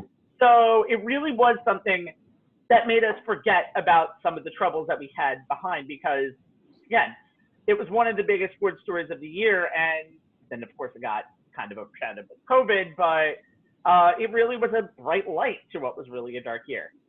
We're going to let Mr. Tufaro go for the evening, but Joe, myself, and Jay will be giving you a little of the content of a week 17 preview show, and we'll also talk about the college football playoff semifinals. That will come up about Wednesday night, Thursday morning. We'll be taping it on Wednesday afternoon. Joe, thank you for joining us for our year-end awards. Thanks. Good to see you, everybody. Good to see you, Joe. Take care, Joe. Thanks. Good to see you, Joe. Thanks. Happy New Year. Happy New Year. Yes, he is from Last Word on Sports. He does some good writing. Now, ironically enough, our next person who's coming into the chat thought that the game of the year should have been the Dolphins' victory on Saturday over the Las Vegas Raiders. We denied that request for Nisa, but we welcome her onto the show tonight. Our regular host, who hasn't been able to join us most of the year because of you-know-what. She's coming from Maryland. Good evening, Nisa. Hello, how is everybody? Hey, Nisa. Hi, Nisa. How you doing? Doing good. Happy holidays, everyone. Happy holidays to you. It feels weird when we're wearing our collared shirts and sweaters on Zoom because who the hell knows what we have that's actually not on camera. I am wearing very comfortable pajama pants right now. I am not ashamed to admit it, gentlemen and lady. All right, let's move on because we need to get a little bit serious here. We're in transition. While the NBA has always been the forefront of social change, 2020 took it to a whole new level around the NBA and all sports. While play from the NBA was still COVID suspended after the tragic and unnecessary death of George Floyd in late May, which set off protests throughout the country, the bubble was going on when Jacob Blake got gunned down by police in Kenosha, Wisconsin in late August. In response, the Milwaukee Bucks refused to come out to play in Game 5 of their first-round series versus the Orlando Magic on August 26th. The two playoff games later that night canceled in unison with the Bucks, and all sports were basically shut down in one way or another over the next 2 days, bringing social activism really to the forefront of 2020. It took a while, but the NBA did eventually return, and we have a little bit of a different world, especially when it comes to sports in 2020. Sports was shut down, was again shown its place in 2020 in terms to the world of reality, but we've also seen what sports can actually do in 2020. Let's start with this with Nisa. Yeah, I mean, I'm really actually impressed with what the athletes have done and to stand firm for what they believe in and what the leagues have done. I think they've all actually done a very good job in supporting, supporting these causes and standing up for what's right. So I'm actually rather impressed with what everyone has done to be a part of this, because they do have the stage of people listening to them. And I think it would have been a very bad thing if they didn't stand up for this, for what they believe in and for this cause, which is obviously extremely important. And one thing I want to mention before we move on is kind of when basketball went on that little 48-hour what do we do scenario in terms of how do we finish the season. And in my opinion, it meant more for them to play the rest of their games than to kind of be, I wouldn't say voiceless, but to not be standing out in a crowd. And I think it was the right decision for them to get back to the games of basketball. I mean, we did a show on, I hate to toot our own horn, but me, Jay, and Anthony did a show on Zoom, basically based on all of that the day after. And we were kind of conflicted ourselves. We didn't know what the NBA would do at that point. We didn't know what any other league would do at that point. There were talks of teams in the NFL. The Giants were thinking about forfeiting the game at that point. So it kind of shows what we've really done in sports in 2020. Pedro? Yeah. Pedro, Steve, I kind of want to I want to throw it to either one of you guys, and I want you guys to go back to back here because you guys are of a different era than the rest of us. So, I mean, the activism of sports and athletes in the 60s is something that is very much memorable for you guys. You lived through it. So I'm just curious about, your take on what you've seen in 2020 in terms of athletes and activisms and, from the perspective of what you remember from that, from the 60s. Actually, I was very impressed with what the NBA players have done. I mean, social justice athletes have been fighting for social justice since 1947, Jackie Robinson integrating the game. And then you have Muhammad Ali refusing to report to Vietnam as a conscientious objective. And of course, Tommy Smith and John Carlos raising their fists as they won their medals in the 1968 Olympics in Mexico City, with heads down and their gloves up. And then Curt Flood, he was protesting the reserve clause. He was part of a trade that he was not happy. He was being traded from the St. Louis Cardinals, a championship team, to the Phillies, which are like a cellar-dwelling team. He was not happy with the team and the way they treated their black players, African-American players. So he decided to hold out. He went to the Supreme Court, tried to challenge the reserve clause. He lost in court, but eventually the fight continued. Andy Messersmith became the first official free agent, and because of his work, every player out there should be thanking Curt Flood, because he was the reason those players are making the salaries they're making right now. Also, too, Kareem Abdul-Jabbar and Jim Brown have also been very active in, protesting the treatment of African Americans in sports, and they've been in the forefront of it as well. But as far as the protests are concerned, as far as the NBA, they went out full force for it. I mean, the players are wearing, Black Lives Matter, and Black Lives Matter was, prominently displayed on the court. I mean, they really took it to a brand new level. Not just them, the NFL too. The NFL as well as baseball. The Mets, they had a game where they were protesting the Jacob Blake deck, and they did their Black Lives Matter moment. And soccer, and the first week the Premier League started, all of them came out and said Black Lives Matter. I mean, it was a whole, and all the players had Black Lives Matter uniform on their backs. It's a great thing, and I think the athletes have been, since they're in the forefront of everything, they can speak out, and they're not afraid to speak out anymore. And I think it's a wonderful thing. And very often, movements are usually made because people with clout, people who are well known, speak out. And I think this is a perfect opportunity for social change. And I know a lot of people didn't like it, but that's the way the world is going. That's the only way you can evoke change is if you speak out. Yep. That's what I have to say. Mm-hmm. Yeah, I mean, I can definitely echo some of the sentiments that Pedro has, but I think also what this tragic scenario has done, it's brought so many athletes and people together, and it speaks to the fact that you have to use your voice to basically snuff out everything that you feel is miserable around you, and that includes racism and violence and everything else connected with it. And I'm very proud of the athletes of not only this generation, but the previous generations for speaking out and speaking up, because frankly, as Pedro said, that's the way a lot of things get done. Somebody has to be positive, take the reins, and step forward. And I was very impressed with many of the athletes, and especially the NBA athletes in particular, the way they would start the games. Everybody locked hands together and had a moment of silence before the games. And the Mets scenario, I remember that very well, where they literally came on the field, looked like they were going to start a game against the Florida Marlins, and then just turned, and once they finished, hands together for a few minutes, they walked off the field, and they didn't even play that night. And I thought that was really something I'd never seen before, but it really speaks to the importance of speaking up and speaking out when things are clearly wrong in the world. And I think the athletes have done a terrific job in letting us know that.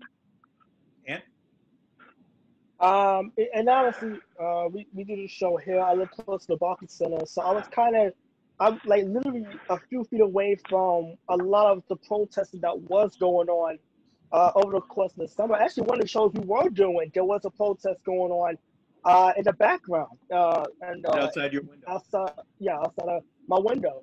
I think about how these players are also people, and they're affected by what's going on in society just as much as we are. Jimmy Butler said it best. He said, if I wasn't a basketball player, I could easily be George Floyd right now, and I could be anybody who have been a victim of police brutality. I think of the NBA taking them front center, and let's not forget the WNBA and the job that they did. Those women, and dedicating the season to the memory of Breonna Taylor, and making sure her memory and her name will not get lost and everything that was going on.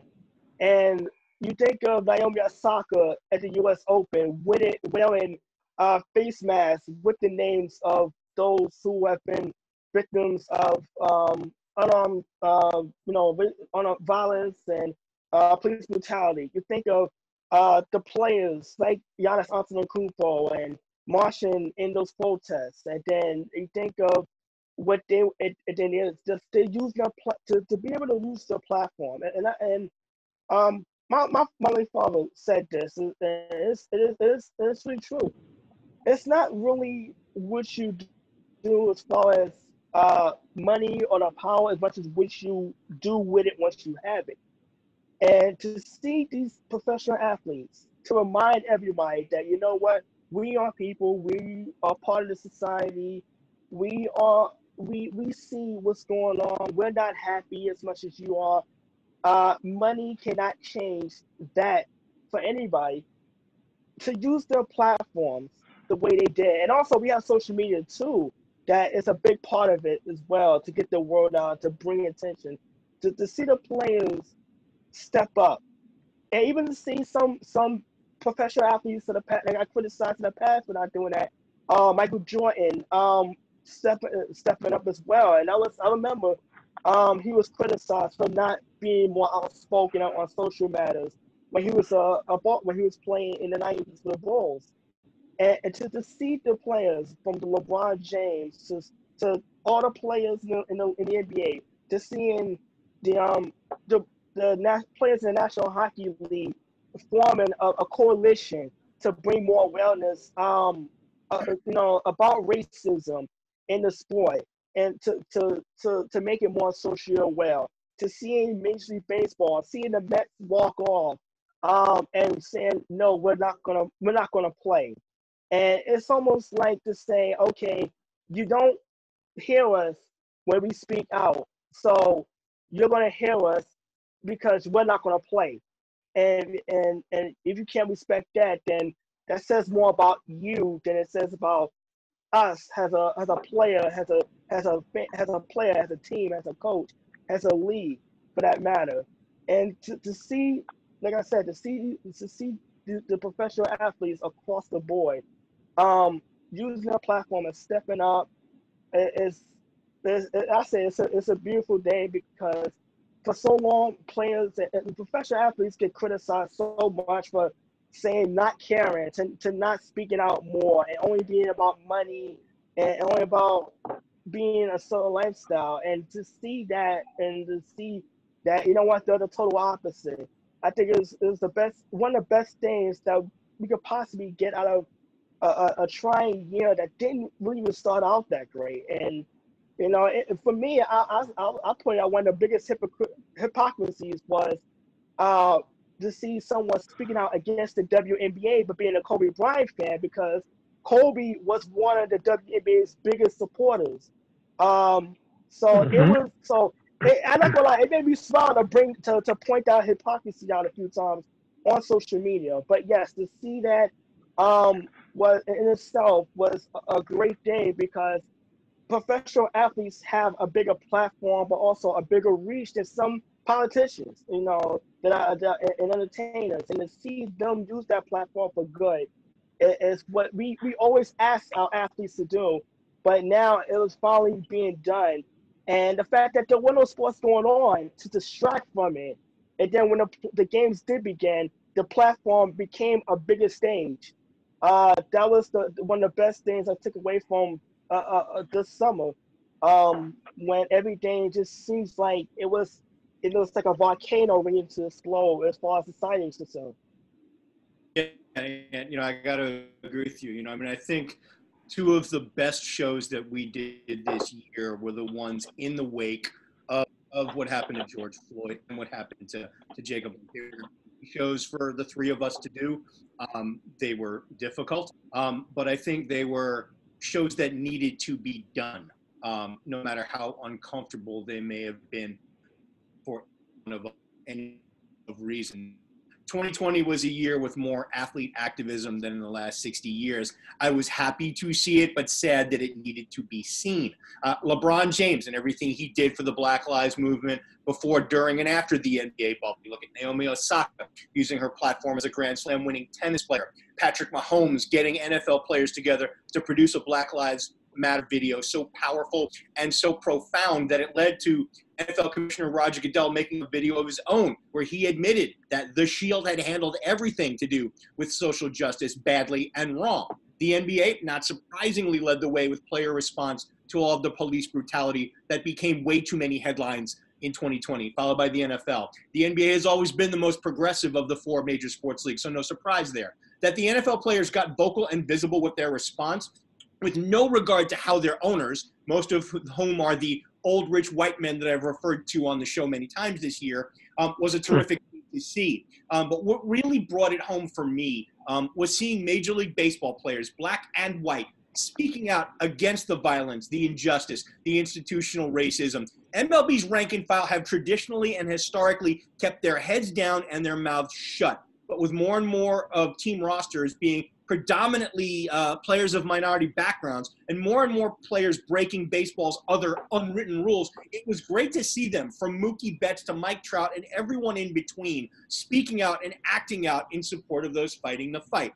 I was not surprised that the NHL was the last to the party. After all, the workforce is predominantly white, so it doesn't get impacted by what plagues the African-American and other minority players in the other sports. But the few African-American players in the NHL set up conference calls and had those uncomfortable conversations with their white teammates, which led to all the players speaking out, which I thought was fantastic. African-American and other minority players across the four major sports leagues, especially in the NBA, have dealt with these issues often, but usually alone, with no support from the leagues, the owners, and their white teammates. That changed this year. The uncomfortable conversations being had in locker rooms across the leagues by all the teams led to white players speaking out and doing so loudly in some instances. Shut up and dribble, and whatever the appropriate version is in other sports, has been blown to hell and is not coming back ever. Athletes have had platforms to speak out on the violence, injustice, and institutional racism since the 1960s, as Pedro and Steve so eloquently noted. And they have done so. But not until this year have I seen it taken to the length and breadth that has actually had an impact. The world stopping due to the COVID-19 pandemic may have been the spark that started it, but here's hoping that once the world returns to something akin to pre-COVID normalcy, that it continues. There is still a lot to do, and these athletes now know just how much power they have to push things forward for positive change. And before we go, Jay mentioned the word completely, uncomfortable. There are uncomfortable discussions this year because of this. There's uncomfortability about where sports stand to this, because There are going to be people who detract on this. The NBA did not get good ratings this year, and maybe that could have had to do with the timing of the year, but that definitely had to do something with a lot of people not wanting to see the sport. Same with the NFL. And you know what? That's sad. That's on you if you decide not to watch a sport because of that. I can understand people's positions, but again, that's on you. There's just a lot of different things that happened this year. And again, the shows that we did were uncomfortable but needed to be done, because I'm not going to talk about the Masters when all of this stuff is going on. That's not unnecessary to me. I don't want to talk about the 30th pick of the NFL draft when this stuff is going on. That seems unnecessary to me. It's a topic, it's culture, and as much as we ignore it, it's still out there. And I'm actually, when we talk about our final thoughts through the show, I'm going to kind of bring something up and we'll get back to it. Anyway, Nisa, thank you for joining us tonight. It was very lovely to have you back. We hope to see you again really soon when we're actually at a regular desk and not in boxes like the Brady Bunch. Anyway, Nisa, thank you for joining us tonight. Thanks, guys. It was great to see you all. Thank you, Nisa. Thanks, Nisa. Happy New Year. Happy New Year, Nisa. Happy New Year. Happy New Year. All right, let's move on to a much.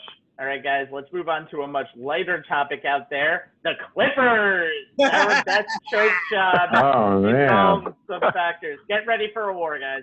Our best choke job involves some factors. Big game players, high expectations, fighting in the locker room, an extraordinary failure we don't see often, and Paul George. We found our winner that has taken care of all of those, what's the word for that? Qualifiers. Criteria, whatever. It's the team that blew a 3-1 lead to the Denver Nuggets to not even get to the Western Conference Finals, but lose in the Western Conference Semifinals, the Los Angeles Clippers. They're a team I have advocated for and still advocate for to this day, and the Black Hammer has totally brought them down, that being me. Let's start with America's favorite team, with Steve. America's favorite team. Well, they usually refer to that as the. Steve, we need your thoughts on the Clippers being having the biggest choke job of the year. That's what no. Exactly they absolutely were, and I had said to my friend, I said, they had the Clippers and Lakers supposedly facing each other in an NBA final. I said, there's no way that's going to happen, because the only player who really showed up for the game at all was Kawhi Leonard in that series. Paul George was pretty much invisible, and that team simply didn't play good defense at all, and they allowed Jokic and Murray and company to take them apart. And so, yes, they definitely deserve that title. Sean, do you have anything to add? I know you're not a basketball fan. You can literally shake your head right now if you want to. I know you guys are going to cover the Clippers because you had such fun with it. You seem to have like a special love for this. So I'm going to leave the Clippers. They do. They absolutely do. Yeah. So I'm going to give some other honorable mentions that you might not have noticed. And, I thought the biggest choke of the year goes to a Big Ten team who was expected to compete. Penn State. I mean, it took them about a month into playing before they could even get a win. I mean, at one point they were, I think, 30-point favorites against Maryland, and they blew it. I mean, so to me, that was the biggest choke job of 2020 so far. And, I say this to a lot of people who, like football survivor pools. The Colts week 1, they decide to lose to the Jaguars, which I call a choke. And then Jaguars decides to lose every other game of the entire season. So they both choked in their own way, being linked by that magical week 1. And if you want to round it out, some choke jobs in hockey, hockey does have always surprises in the playoffs. But I thought Edmonton, they had some big expectations with Connor McDavid losing to the Blackhawks was a pretty big deal. And also the Canadians sending the Penguins home might be another job you can consider a choke job. So those are some other things. Now you can get back to the Clippers. Back to our regularly scheduled program. Pedro. Oh, I would probably have to go with the Clippers. That's a big one. The Clippers. It always seemed that the thing with the Clippers is they always seem to be favored to move ahead, and then all of a sudden they always come up short. That's the thing with them. They become competitive. It's like, for several years, they've been really, really competitive, but then all of a sudden, when it comes to something big, they always kind of like come up short. It's just like them. All right, let's go, Anthony. That's let's a nice go. setup. Anthony and me to dive into the full force and piss the rabbi off. Let's go, Anthony. Come on. I'm gonna go back to last January, and it was really before one of our shows during the NFL playoffs. The Memphis Grizzlies went into Los Angeles on one of those Sunday afternoon games and beat them by 40.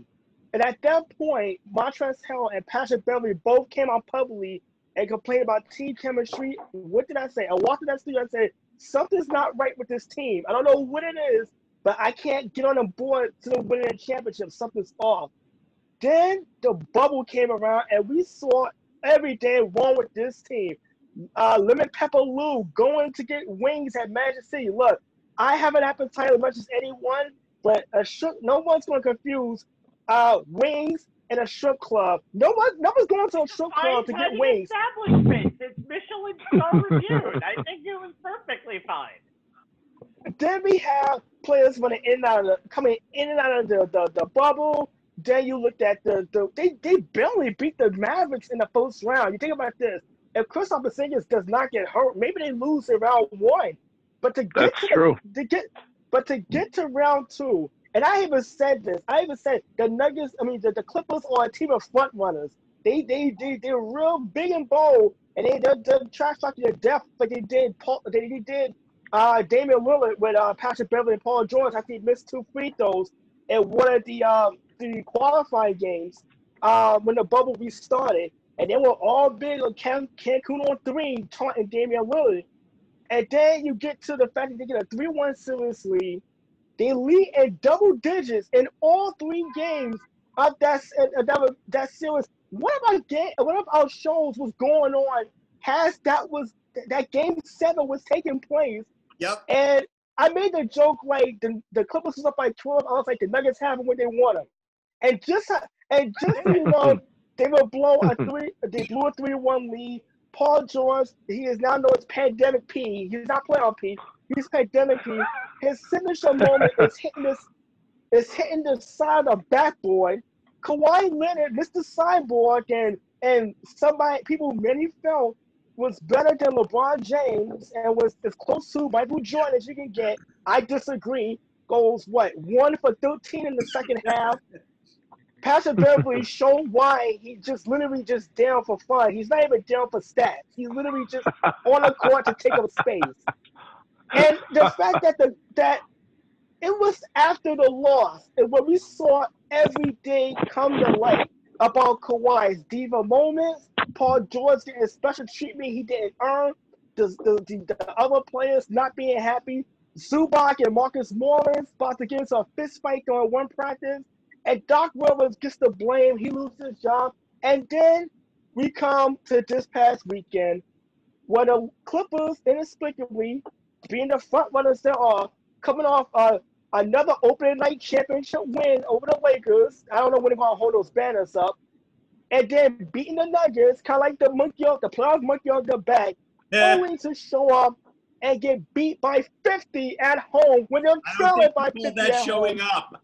But they didn't show up at all. And Paul George and Paul George, ever the rah-rah speaker that he is, said that, you know what, it's the losses on me. I'll take the responsibility. Oh yeah, by the way, we were celebrating Christmas, so we weren't prepared for the game. Inexplicably throwing his new head coach Ty Lue under the bus. You know, Doc Rivers said it best. I don't know what's going to change with this team when Ty Lue was sitting right next to me the entire time. And Paul George still complained about how he was being used. But the Clippers they didn't just earn this award because of the expectations that came with them. It was the fact that it was so good when things are good. And the moment someone punched them in the jaw one good time, they crumbled like glass jaw. Mike Tyson's punch out. And it was all she wrote. It was just to me, I felt vindicated because I said this for 4 months before the collapse happened. I don't buy into the Clippers. Something's not right. And even now, you look at the Clippers, it's like, they're not even better by subtraction. Montreal Harrell looks like a different player with the Lakers. Yeah. And you look at, and you're like, okay, you say it was this person for that person for that person. At what point do we start saying, you know what, maybe this is just not a good team on paper as we think they are, and we just giving them too much much credit, but having talent. You know, chemistry wins too in the NBA. Yeah, you know, look, I've been. Anthony has been, you know, at the forefront of this all you know, since basically the year started. And unlike him, I did not see this coming. That said, when you look back at how it went down, I can't honestly say I'm surprised. Yes, the Nuggets played out of their minds. The dynamic duo of Murray and Nikola Jokic gave the Clippers fits. But LA lost as much from internal implosion as a lack of external execution. There have been monumental chokes in sports before this, and some that qualify as all-timers. The Brooklyn Dodgers in 1951, the Cubs in 69, the Red Sox in 78, the Falcons in Super Bowl 51, the Houston Oilers in the 93 AFC wildcard game, Jan van de Velde at the 99 British Open, the Yankees breaking the curse of the Bambino for the Sox in the 04 ALCS, and the Mets blowing the NL East in 2007. I mean, there you go. And 2020 alone. Yes. 2020 alone, guys. We had those 2 choke jobs in the Stanley Cup playoffs that Sean mentioned. You had the Heat knocking out the Bucks, everyone's beast of the East, and owners of the NBA were best record in 5 games in the East semis. The Super Bowl champion Chiefs blowing a 21-10 lead and losing to the Raiders, and my own Steelers blowing a 14-point lead and losing to Washington. All of those would have been worthy nominees, but none can top the Clippers blowing that 3-1 lead to the Nuggets and getting bounced in the West semis. That the Clippers' loss would have been bad enough, but to lose those last 2 games by double digits, 13 in Game 6, 15 in Game 7, and it wasn't even close in Game 7, is why they get this award hands down. The 2 superstars brought in to help the Clippers take out their Staples co-tenant, Kawhi Leonard and Paul George, were both MIA in Game 7. Leonard 6 of 22, George 4 of 16. They were combined 12 18 in the second half, 0 of 11 in the fourth quarter. Lou Williams must have had an upset stomach from those chicken wings. No spark off the bench going through. Clippers had a 2-point lead at the half and then just disappeared, getting outscored 50-33. Look, we all know winning covers up a lot of ills. So while the Clippers were compiling the NBA's 3rd best record, the discord between Leonard and George and the rest of the team and Doc Rivers' failure to manage the locker room stayed behind the scenes. Once the Clippers started to blow things on the court against the Nuggets, the locker room issues blew up into the public eye. The players never established any chemistry either on or off the court. There was no continuity, no trust, none of the things you need to win a championship. Clippers bet the farm that they could add superstars to the core group of returning role players, and that would be enough to win a title. But they badly misjudged the internal blowback over everything from playing time to preferential treatment to personality differences. According to one team source, there were questions and concerns almost from jump. Here's the quote. How do you ever build a strong team with that going on? I thought from the beginning we were doomed. Kawhi wants too much special treatment, end quote. The hard-nosed, competitive junkyard dog culture the team had built from 2017 to 2019 based around an all-for-one code was undone in a matter of months. The different ways that the players tried to explain how they choked against Denver was proof that the team was not on the same page and likely hadn't been all season.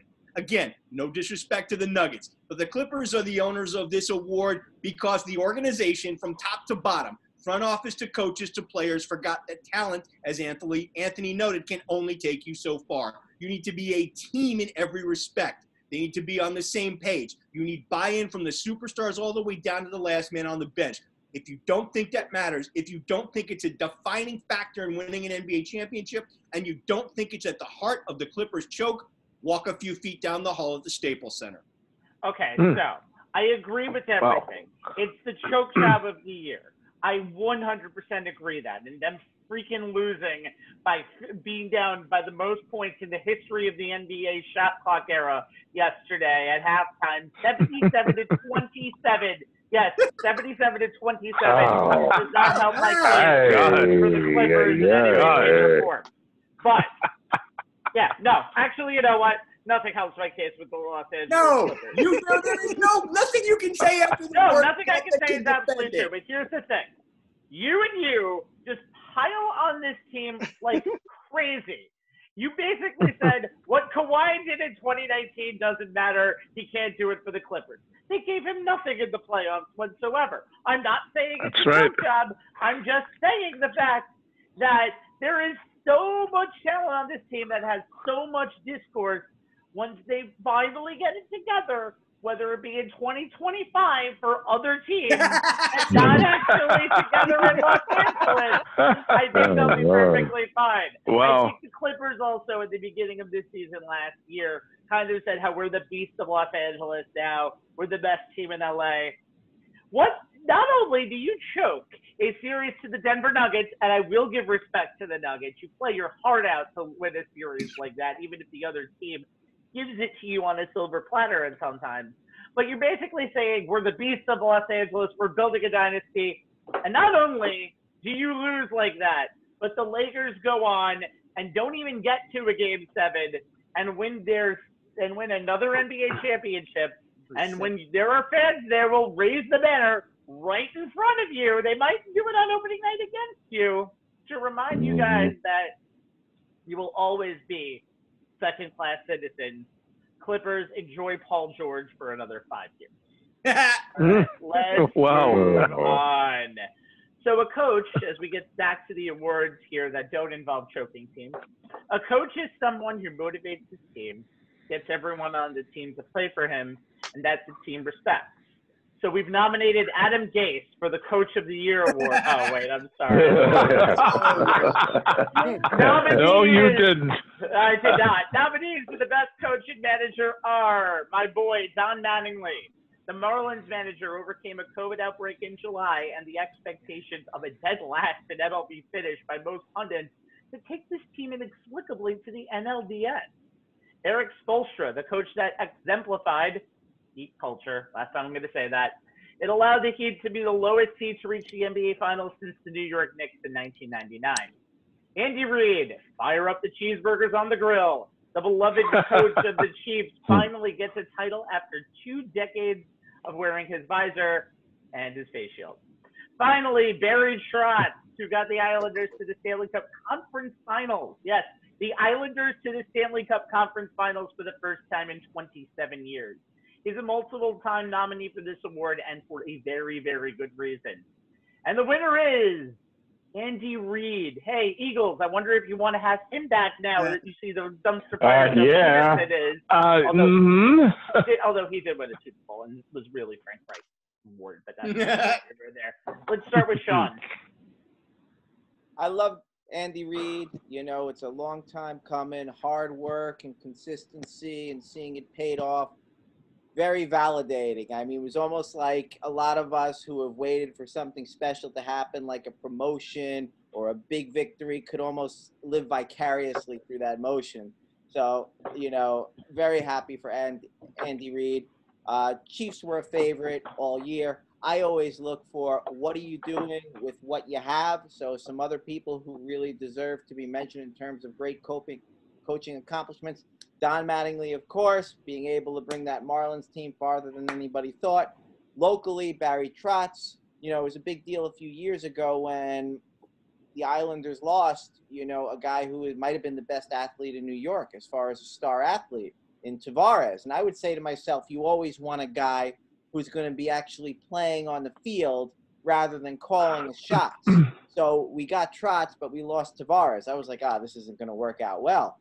Somehow Barry Trotz changed over the whole mentality of that team, and putting just this defense-first focus has paid tremendous dividends. The Islanders really have something positive to build off of. Tremendously successful, you know, making it to the semifinals. Very happy for them. I'd also like to mention, because they're there almost every year we consider them, some of the college football coaches. Usually we say Dabo Swinney. And I'm right there. I've been a long-time fan with him. He built such a great program at Clemson, year in, year out, right up there with Alabama right now. But this is the big but. I mean, I have to bring this up.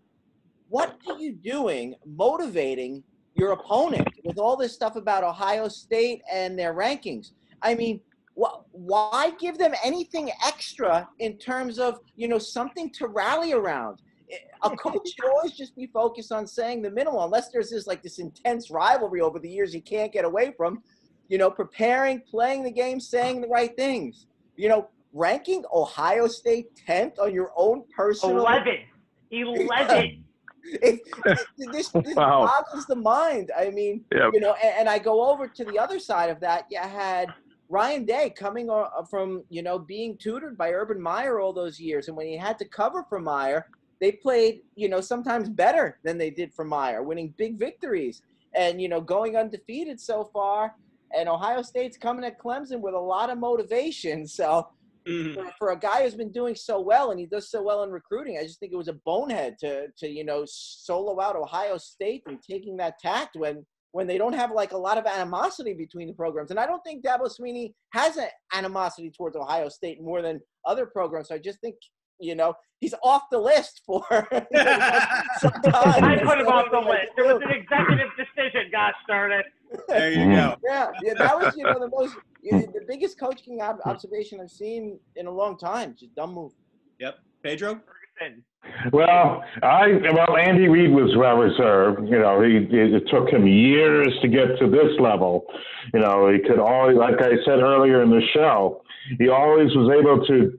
He accomplished everything else but the Super Bowl. He finally got his accomplishment, the Super Bowl, and he did it. And then he has a great team, great quarterback, Patrick Mahomes. What else can you say? He had all the elements this time around.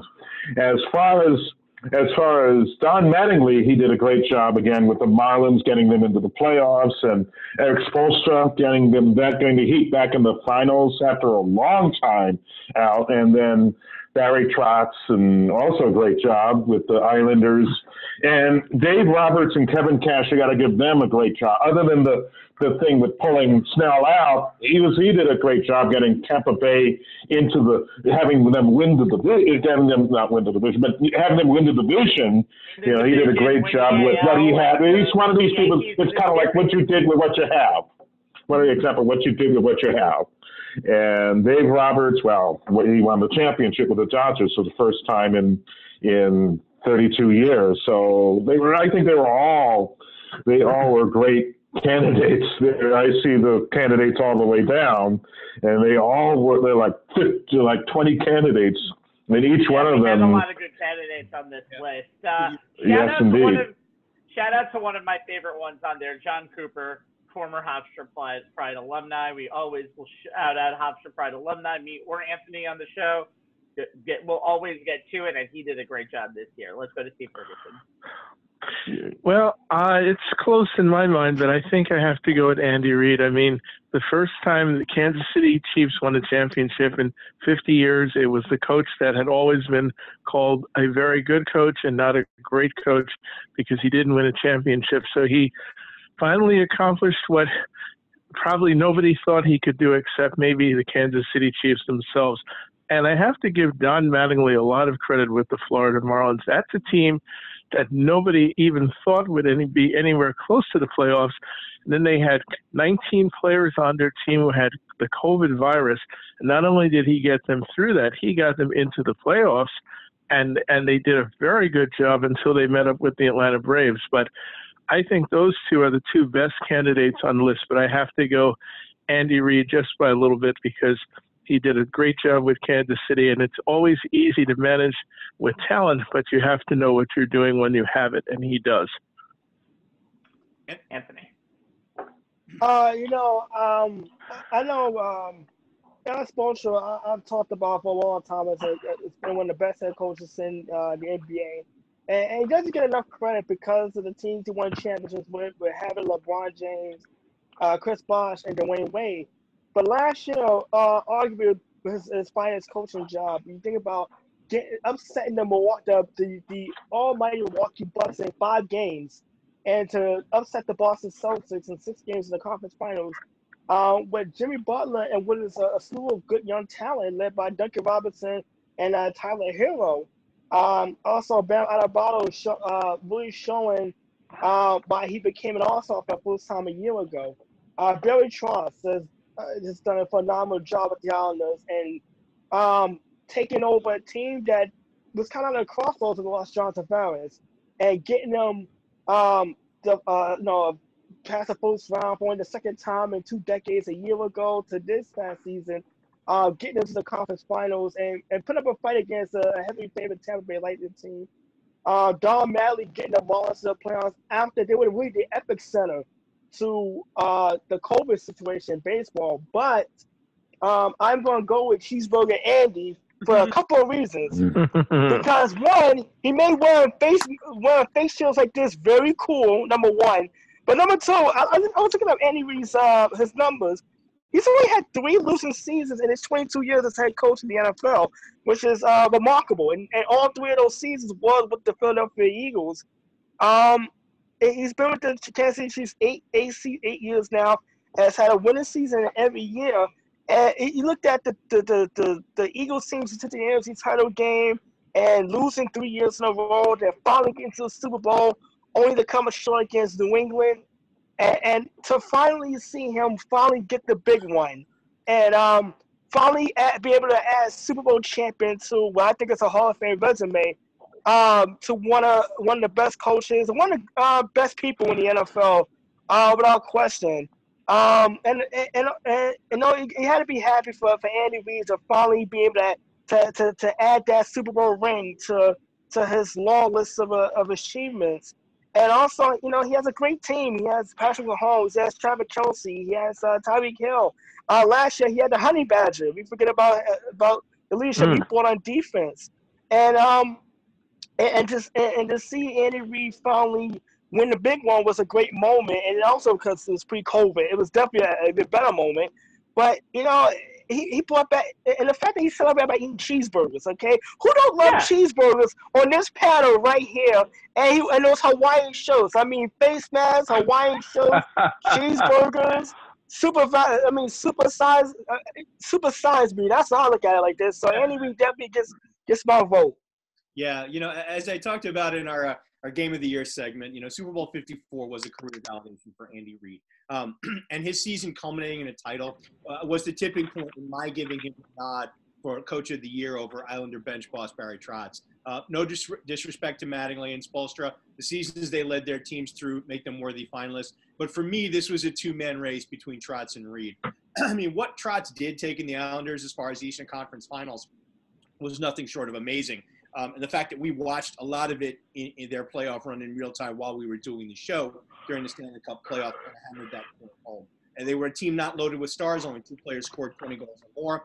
No one had more than 60 points. Only 2 topped 50. The Islanders bought into Trotz's system and played it like a concert violinist, winning the 5-on-5 game more, keeping opponents' man advantages to a minimum, taking advantage of their own power play chances. They easily defeated the Panthers in the qualifying round and the Caps in the first round, held off the Flyers in the semis, and then took the best team in the NHL and the ultimate Stanley Cup champion in the Lightning to 6 games. But Andy Reid finally winning a Super Bowl in a season for the ages, where he finally got the full meshing of players and scheme on offense and enough of a defense. And then a postseason run where the Chiefs came back from 24-0 down to beat the Texans 51-31 in the AFC divisional round, and coming back from 17-7 down in the AFC title game against the Titans to win 35-24, and scoring those 21 unanswered points in the fourth quarter to take home the Lombardi Trophy is why he wins the award, in my opinion. Oh, and in a pandemic-impacted regular season, he has the Chiefs at 14-1 coming into the final week of the regular season. Best record in the NFL, home field advantage throughout the AFC playoffs,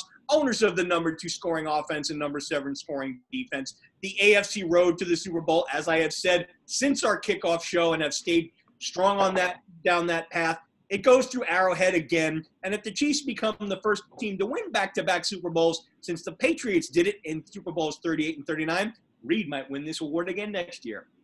Well, it's funny. Andy Reid has finally gotten the talent to match his coaching ability. I mean, he had it with the Eagles, got them to 4 straight NFC championships, and but he's broken through with the Chiefs, and he really has the quarterback that he's done wonders with.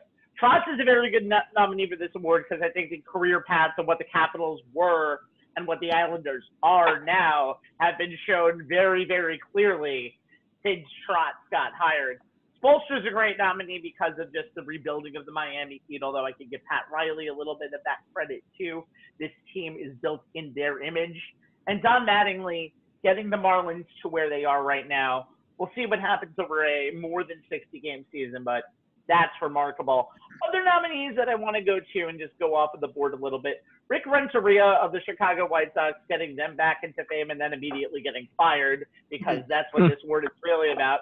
Jace Tingler of the Padres, who are about to become a real player in all of baseball now, so get ready for that. I give Mark Few and Gonzaga a lot of credit, too, for building one of the most dominant programs right now in all of college basketball. I think 3 top 20 teams before getting into the regular season play of the West Coast Conference. That's really, really impressive. And again, of course, I'll give a little shout out to John Cooper, because we have to give Hofstra people 2 shout outs during the show. But all great nominees for this award. And football-wise, since I just looked at the score of tonight's Bills-Patriots game, talk about Sean McDermott breaking the Belichick streak in the AFC East and really bringing Buffalo to being one of the top contenders right now in football. They haven't won the AFC East in a quarter of a decade, and they're really the only team right now that can probably even challenge the Chiefs. All right, let's move on. A team and an organization have about, you would say maybe like 300 to 400 people, and those people of these 4 teams are probably the only 1,600 people in the world to actually enjoy the year 2020. They really will actually remember it. Thank God it's our last show, at least before the last show, but it's our last regular show, 2020, thank God.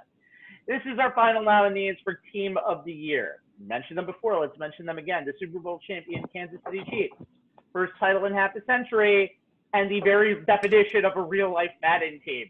The NBA champion Los Angeles Lakers. Here's some analytics for you guys. Bron plus AD equals title. It's pretty simple as that. The Stanley Cup champion Tampa Bay Lightning. I think I remember the quote now. They set the regular season record in 2019 for wins with 62 and set the postseason record for fewest wins in a postseason with 0. They were the punchlines of the NHL in 2019, and they lifted Lord Stanley's chalice in 2020. Maybe Keaton Thompson needs to make more jokes to motivate. And finally, the World Series champion Los Angeles Dodgers. Finally, the best team money could buy delivered the Dodgers their first title since you and me were 4 years old, Anthony. That's true. And the winner is the true kings of the bubble, the Los Angeles Lakers. Let's start with Steve Ferguson on the NBA champ. Well, yeah, I think you have to go with the Lakers. They're definitely the most consistent team across the board, especially in the NBA.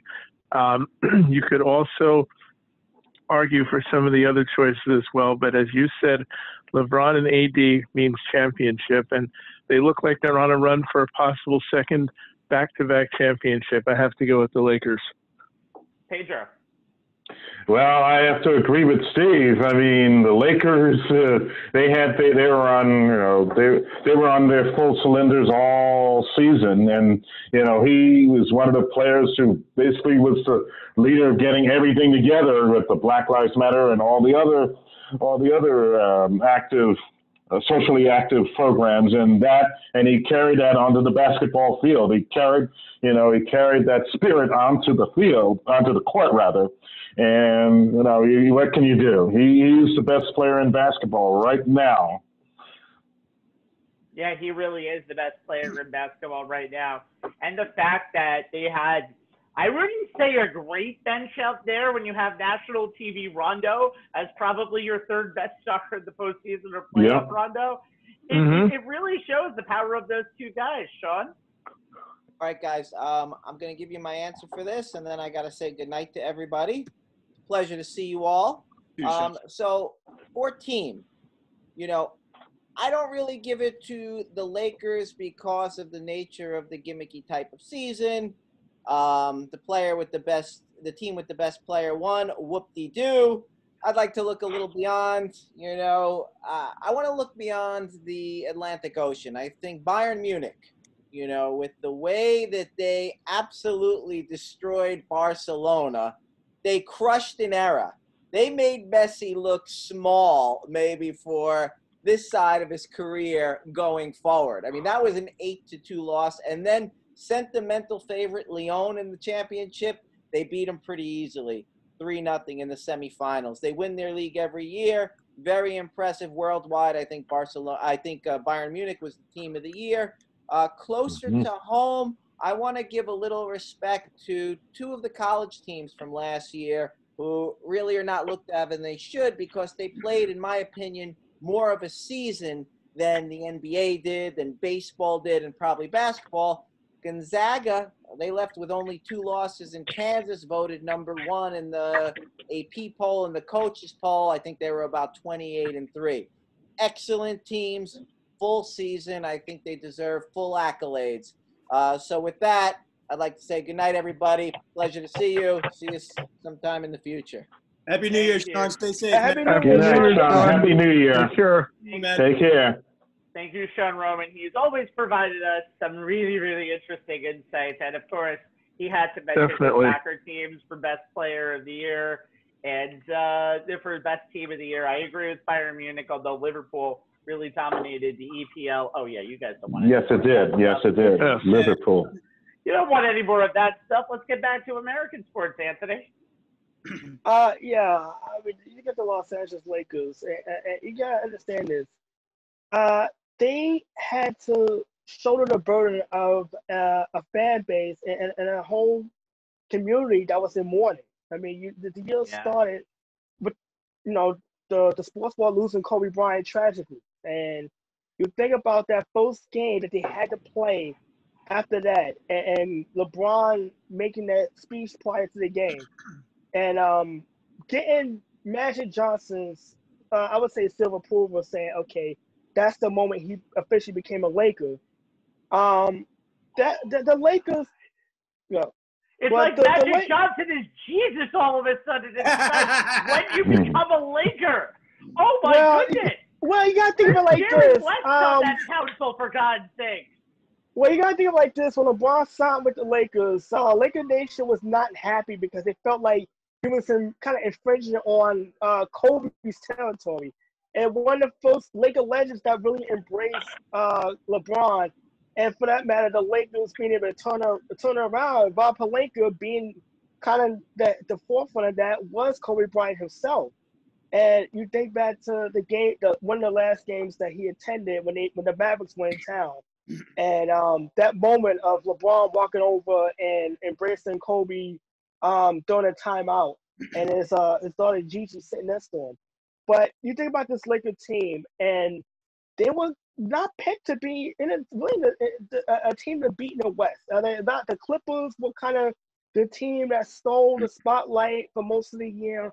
And quietly, LeBron James and Anthony Davis meshed very well with their styles. And the fact that LeBron, being a star who's a willing contributor and passer, meshed with Anthony Davis, being the big who can score and can play off of LeBron James. The Lakers quietly went on a 24-3 start to the season. And before you know it, they were on their way to the 1 seat in the Western Conference. Then obviously the league shut down due to COVID. So they had so when the bubble restarted, the Lakers did not look well. I mean, one of the biggest factors was the fact that they were not a great shooting team.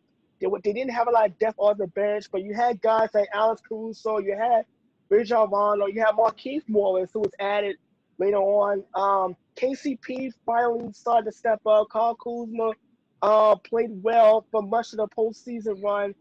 And then even when they lost the first game to the Portland Trailblazers, who was red hot going into the playoffs, a lot of people started to doubt the Lakers and was kind of predicting their early demise. But the Lakers, they went through the Trailblazers in 5 games. They lost the first game in Houston, and Frank Vogel didn't get enough credit for being able to change on the fly how the Lakers are going to play, because in that series, the Lakers went small and actually out-small-balled the small ball Houston Rockets and ran them off the court in a 5-game series. And then obviously the Western Conference Finals, they was able to hold off a scrappy Nugget team that came back from 3-1 and back-to-back playoff series. And as much as the Miami Heat fought and clawed in that final series, it felt like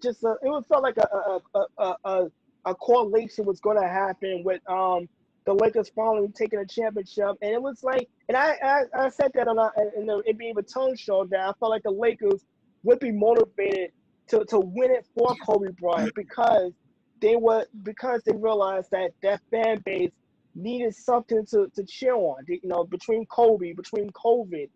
And the first images you saw when the Lakers won the championship were fans outside the Staples Center chanting Kobe's name. I mean, I think they knew what that championship meant for not just the Lakers organization, but the Los Angeles community, Englewood, and just in total, if you ever wore a Lakers jersey, if you've ever been a fan of the franchise. And now recently hearing Jeannie Buss talk about how LeBron really led that team on and off the court after Kobe's tragic death last January. I think it really solidified LeBron's leadership roles on that team. And not to overlook Rajon Rondo and Dwight Howard, because they played their butts off and turned back the clock one more time in that run. But the Lakers, they definitely deserve to be the best team, not because of what they were able to do on the court, but what they did on the court to galvanize a city really mourning. During 2020. So I think I said the Lakers being the best team is kind of a no-brainer, even though there were some great nominees. Yeah. And shout out, by the way, to the team that beat them, that they lost to, that they beat in the finals, the Miami Heat, who really exemplified the culture of the program especially the Eastern Conference, when the Bucks didn't really do that, and the Celtics kind of choked in the Eastern Conference Finals. And shout out to Big Face Coffee, which is the sponsor of the bubble, and really got everybody else motivated. I just wanted to mention Big Face Coffee, Jay. There you go. All of for me, guys, like all of the champions of the four major stick and ball sports are worthy of winning the award this year. I mean, the Lightning for pulling a UVA, University of Virginia, coming back the year after the best team in the NHL. Yes. Bounced in the first round of the playoffs to come back in the Stanley Cup with as dominant a performance as I've seen in a long time.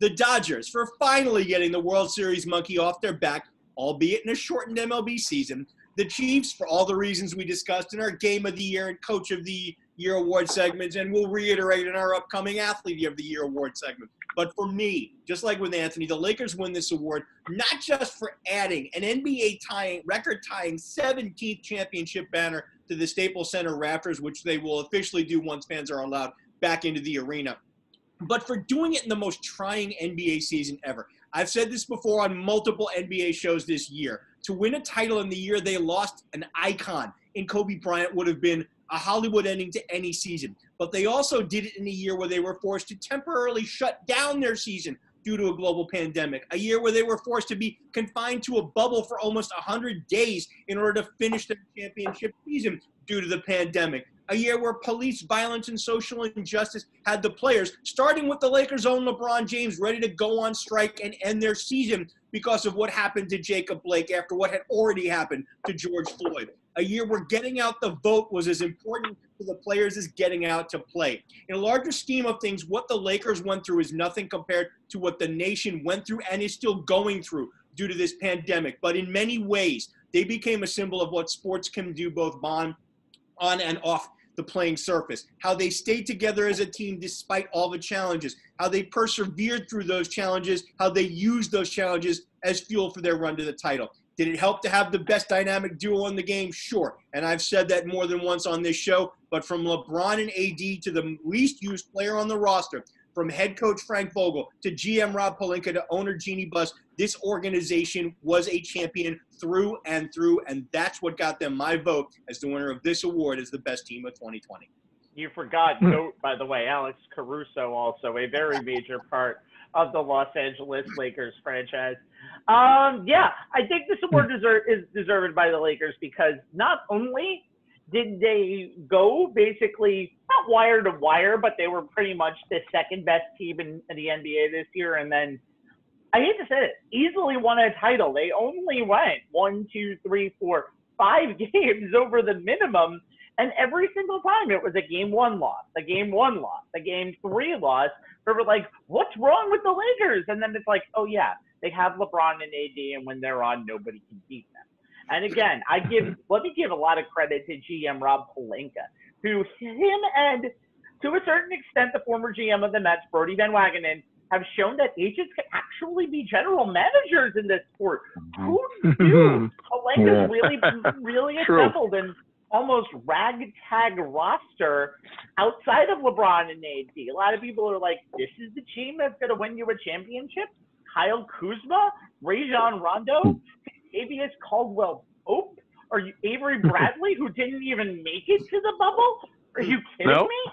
But they got their contributions when they needed them the most, and they really relied on 2 stars. And again, in a season where you lost your pretty much modern face of the franchise, and seeing yourselves win another NBA championship. You're 12th in Los Angeles, but you're 5th, but you have 5 in Minneapolis, but we're not going to talk about that right now. You really cemented yourself as the team of the year. And the Los Angeles Lakers, I know this is what Jay said about Andy Reid. They could easily be here again next year. In fact, almost all of these nominees could easily be here again next year, because the Lightning will probably be favored. The Dodgers definitely should be favored. And the Chiefs are looking like Super Bowl champions again. So if you see this and we just rerun this segment in 2021, there's a reason why.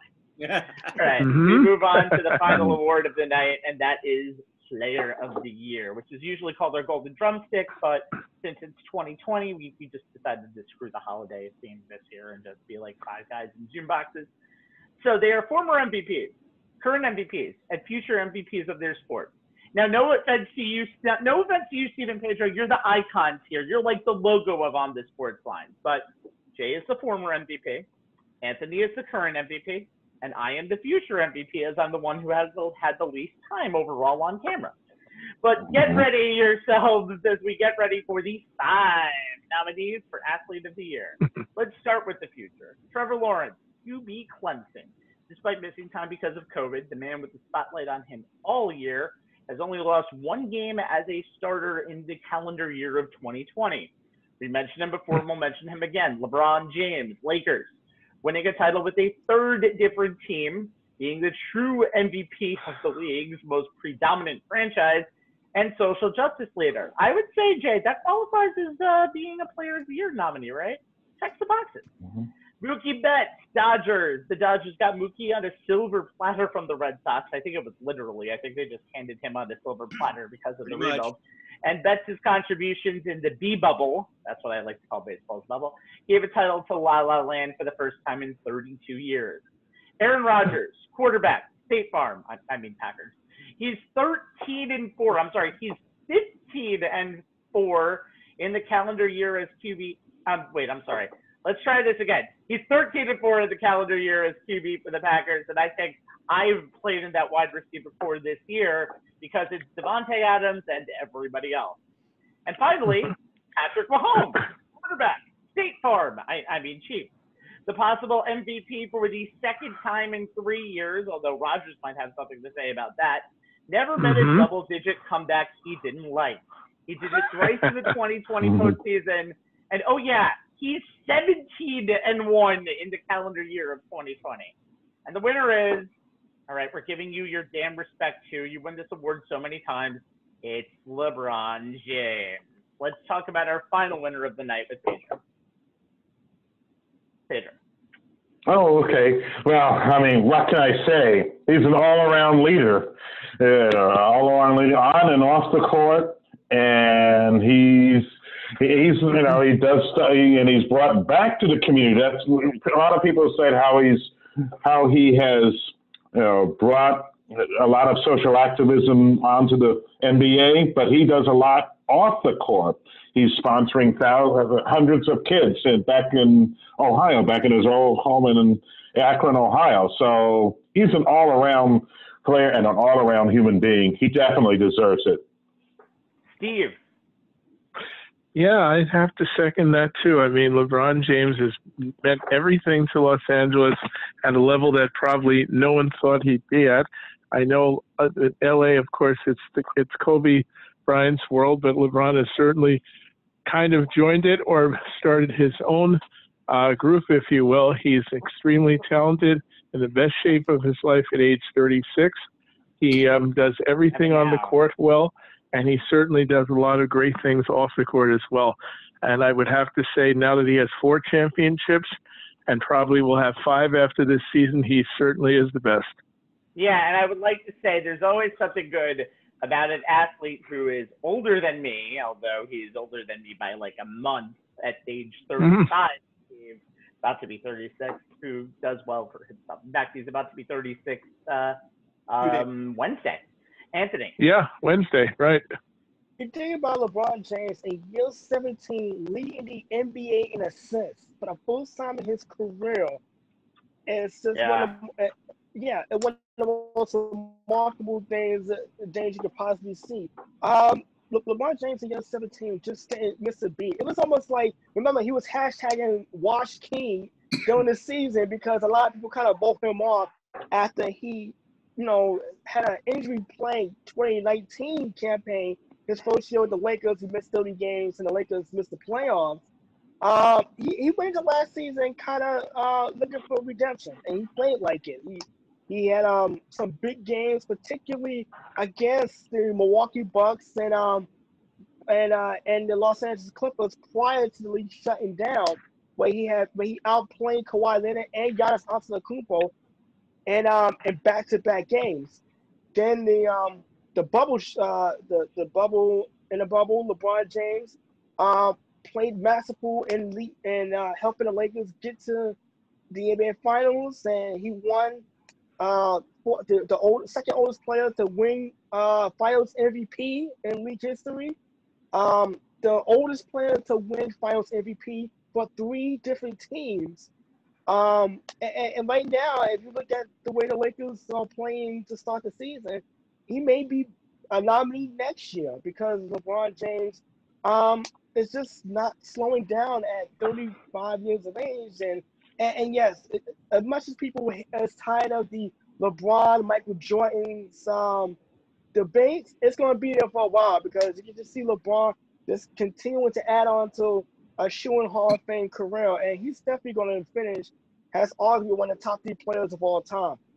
Yeah, LeBron wins this award hands down for me, not just because he led his 3rd different NBA team to an NBA championship, winning the Finals MVP to cap it all off, but because how he was both a good leader and a good teammate all season long, and what he did off the court. In a year where athlete activism was at its highest point since the 1960s, where, as I said earlier, shut up and dribble was blown out of the water, sky, and every other surface, no athlete did more than LeBron. I mean, his numbers on the floor were MVP worthy. 25 points, 7.8 boards, 10.2 assists, leading the NBA for the first time in that category, as Anthony said, and fully embracing his new role as the Lakers point guard. He's also second on his team in scoring for the first time in his career, as new running mate Anthony Davis led the team at 26 per game. James was absolutely fine with AD being the number 1 option, and his buy-in to the team culture new head coach Frank Vogel was building was key to getting the entire team to buy in. LeBron finally had the type of team both on and off the floor that he'd been searching for since his time in South Beach. That leadership helped keep the team together during the almost 100 days spent in the bubble, both on and off the court, and was a big reason they won the title. But for me, as much as for what he did off the court as what he did on it is why, he wins this. Reaching out to former President Barack Obama for counsel when the players were talking about quitting and calling off the season after what happened to Jacob Blake in Wisconsin during the playoffs. Then creating his, more than a vote initiative to get as many NBA players registered to vote, as well as working with city governments to turn arenas into registration and polling places so that as many people, especially people of color, and even more especially young people of color, could be able to vote in this critical presidential election in the face of the largest, most heinous campaign of voter suppression since the Civil War. And it worked. More voters turned out in this election than any in the nation's history, in no small part to what LeBron did off the floor. It's why Sports Illustrated honored him with the Muhammad Ali Legacy Award for athlete activism, which, as Kareem Abdul-Jabbar wrote in that issue, is about translating athletic excellence, personal success into a sustainable, positive impact on the world. No one did more in that aim this year than LeBron James. Yeah, this is I hate to be like the echo of the room, but this is a well-deserved award for LeBron James. This is pretty easy. I think he was also Sports Illustrated Sportsman of the Year, just like Naomi Osaka was the choice on the women's side, both doing as much for social activism as they do on the court itself. I think a lot of people in the NBA were annoyed, and I think LeBron was also annoyed that Giannis Antetokounmpo was named the NBA MVP in 2020, and he showed it on the court. He was easily the most important player in the bubble. He has his Robin or his Batman 2 and Anthony Davis with him to kind of give him another 3 to 4 years of success and to really maybe even not even challenge Michael Jordan, but to easily surpass Michael Jordan as the greatest of all time. I think LeBron has reinvented himself. And then, Anthony, do you remember that saying that LeBron couldn't win in the West? Yeah. Oh, yeah, I remember that. I remember a lot of people were saying that if LeBron goes to the Western Conference, he couldn't win a championship. He goes and dominates the Western Conference. Yeah. He goes and easily dominates the Western Conference. He could be going every single time since 2011 that he's made the playoffs, he's made the finals. 9 out of 10 years making it to the NBA Finals. How incredible is that? 9 out of 10 years. And most of the time being the most dominant player in the sport. I think LeBron James deserves this award, and I'm not going to be surprised if he wins it again in the years to come. Agreed. Guys, we've reached the end of the show. Agreed. We've reached the end of the show, guys, but we want to close out this show with some closing statements for 2020 and what you think 2021 is going to bring. Let's start with Pedro Hazel Jr. Pedro? Final thoughts on 2020 and opening looks at 2021? All right, Steve Ferguson, final thoughts on 2020 and opening looks at 2021. I would say 2021, in my mind, and maybe a lot of people's, would be, in quote, the year from hell. An incredibly horrible year from start to finish. And my hope is now that we have the COVID vaccine work for millions of people, and that we get our lives back in order and live as we did before this virus came along. This is probably the worst thing since the, I guess, the bubonic plague. So I can only pray that things get much better for all of us next year, and I certainly want to see that happen as soon as possible. Yes, Anthony? I would say that this year, like I said, first off, it's great to see everybody here healthy. I miss you guys. I miss coming to MNN every other Thursday night. And also Nolan, we call him Tom. I got to give a shout out to him as well. Who's part of our merry band, I should say.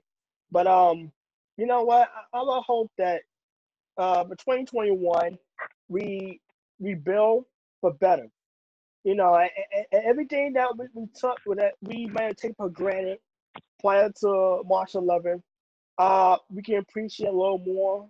Everything that we've learned from March 12th on, we can apply it to what we need to move forward in 2021, and as far as not just getting society back, getting our lives back on track, but making society better for everyone, and not just like I said, as far as as far as activism, as far as dealing with social issues, as far as not being afraid to have that conversation for a better understanding. I remember, like, on the shows we talked about dealing with racism and anti-Semitism as well, because of what Deshaun Jackson had said during the summer. But I feel like I said, for 2021, my New Year's wish would be hopefully by this time next year we're doing regular shows again.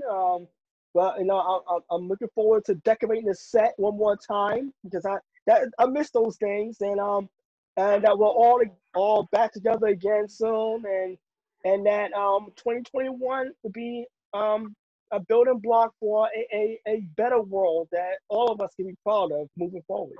Yeah, I got to echo all of those, Anthony. I mean, to say that this has been a trying year, both in the world of sports and in the world in general, is about as colossal understatement as anyone can make.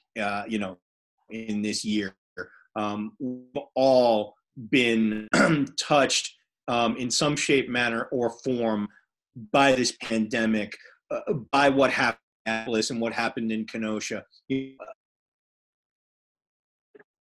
This country divided us more than it's brought us together. One of the things that bring us together. It doesn't matter, what side of the political aisle you sit on, what side of the religious aisle you sit on, for those 9 innings or 60 minutes, or 48 minutes when we're sitting, hopefully next year in our local bar, cheering on our favorite team. The only colors that matter are the colors of the team we're rooting for. And my fervent hope is that as much as I'd like to see the changes that started happening in this very tough year continue forward, because as a nation, as a culture, as a society, we need to move forward to a better world for the generation we leave behind. As someone, Anthony, like me, is a very proud uncle. We have nieces and nephews, and we very much want to leave the world in a better place for them than maybe than the generation before us left it for us. In 2020, and that's my biggest hope for 2021. On the small sports related level, would I like to see us back in a studio, shooting on a 3-camera set, Anthony decorating it, Rabbi calling shots from the back, and Nisa sitting next to me with Sean and Steve by my side, and Anthony on occasion as well. Yeah, because to me, if we're doing that, to me, that means the world, or at least our little part of it, is almost back to normal. And that's something that I very much hope at some point in 2021 happens, that sports goes back to bringing us together, and it allows all of us to get back together under one roof, doing what we love doing. Yeah.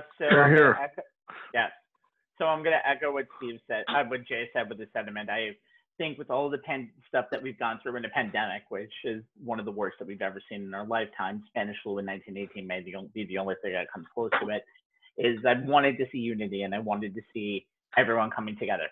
That did not happen. I'm going to be completely honest with you. That did not happen in 2020. I think we've had the worst that we've seen in society, whether it be on Twitter, on social media, or even in public, or even outside having protests on both sides of the aisle. So without getting more political, I wanted to see this world together, and I didn't. And I want to see it better in 2021. I think sports is a huge part of it. I think what we've done, at least, again, I don't want to toot my own horn, but what I have done with this little thing is to keep a thing that we like doing each and every week. And when we didn't have sports back then, we really decided that we wanted to keep doing this. We wanted to keep doing lists. We wanted to keep talking about days gone by, and we did. And once sports came back, it was a really good treat for us. But we know where it stands in the place in society. And I think we know where sports is in our society as we end 2020. It's not the end all be all in the world, but it's something that we can really, really enjoy for ourselves. And I think coming into 2021, do I expect us to be in a studio in the beginning? No, I absolutely don't. I think we'll be doing this for a while longer. And honestly, I don't want to see Anthony decorate a set because sometimes it's a little tacky. I'm just kidding. I'm just kidding. I'm so sorry, buddy. I'm so sorry, man. But what I want to see is a more unified country. What I want to see is a more unified world of sports. What I want to see is us having 9 people come together of all ways of life and to do a show, and it be 2 or 3 hours, and everybody to actually have an opinion and everybody to actually realize that there's so many different things in life that need to be talked about, whether it be in the sports world or out of the sports world. Let's go Knicks, let's go Rangers, let's go Giants, and let's go Yankees. That's all I want to say. These are the things I want to talk about. And as much as sports is like a minuscule part of a larger world, it's a world that we all live in. I know, Pedro, we didn't have your audio. Can you hear us now? Pedro? And I think we're going to have to wrap it up for this evening. Anyway, thank you for joining us all year, whether it be in the beautiful studios of M&N, where we were for the long time of 2.5 months this year, and the people that helped us work over there, and the people that helped us produce a bi-weekly show. And we would, of course, be remiss to mention Nolan Toppin, who actually texted at least me. I'm probably sure he texted a bunch of you else to say Merry Christmas, even though we haven't seen him in so many months. Wow. We love you, Nolan. We want to see you again real soon. You are a part of our lives every other Thursday night, as we are all a part of each other's lives. I want to thank Dave Shepard, who has been with us a couple of times this year and was with us for the basketball show. He takes time out of his real job with the NBA and joins us on our fake job talking about sports on a podcast. And I think it's a very nice thing for him to do for us, and we love having his opinion. And he's a very eccentric person in himself once you get to know him. I want to thank Sean Roman, who always provides his amazing opinions on the show and is also a much better host than myself. And he's been doing a very good job for us for many, many years on the show, and we hope to talk to him again in the near future.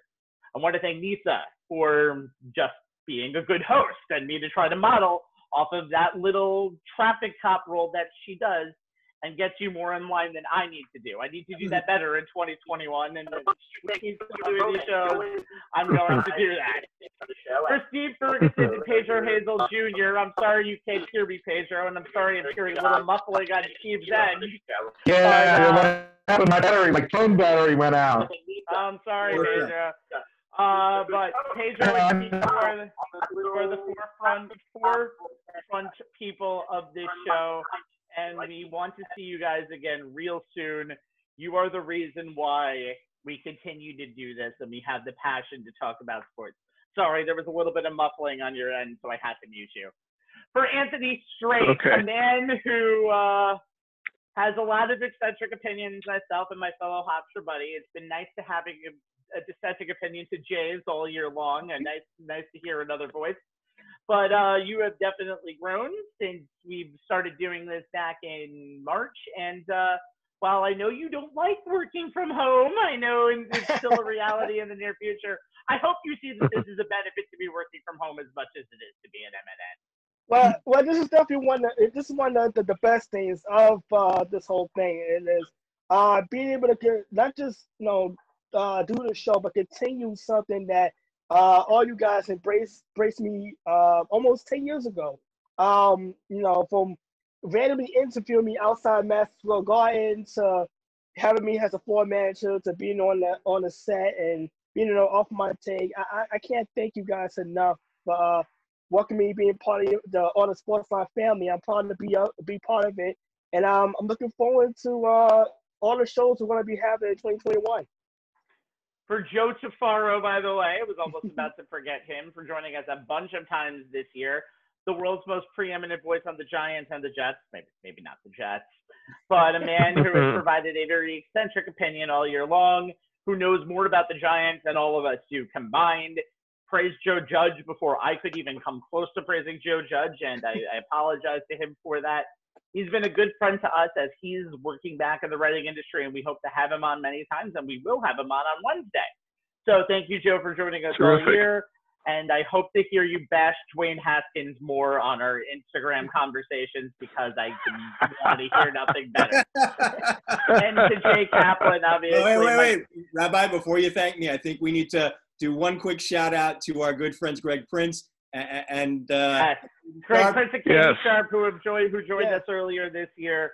Again, our forefront Mets and Yankees experts. They got a lot of things right earlier this year when we had them on our preview show. And again, They know more about the Mets and Yankees as analysts than we do, and we always bow to their opinions on a lot of stuff. And Katie's better than Jay in stats. That's honestly 100% true. She knows her shit. Dispute that. She is the queen. And Jay is our second best stat person. It is my co-partner on this show, who I've had many long talks of, and I expect to call in about 5 minutes from now talking about this show tonight. I've had a lot of fun doing this show this year with you, partner, and I'm hoping that we can at least continue on some sort of path as we continue in 2021. Absolutely. Look, nobody I'd rather put this show together with than you. It's been in a crazy a year as it's been. Putting this show together and then doing it with you in this format has been an absolute joy, and I'm looking forward to continuing with you. And luckily, I hit the recording button, so we don't have to worry about anything else during the show, or we don't have to yell at each other.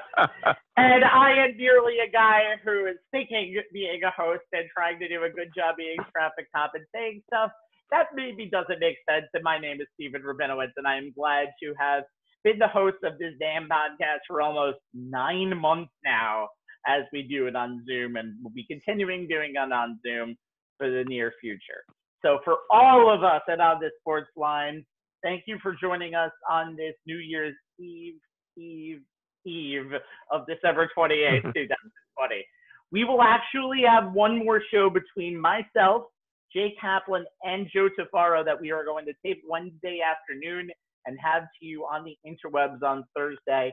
It'll be our final show of 2020 as we preview a crazy Week 17, including what me and Joe have called the most important Cowboys-Giants game in 8 years. Ever.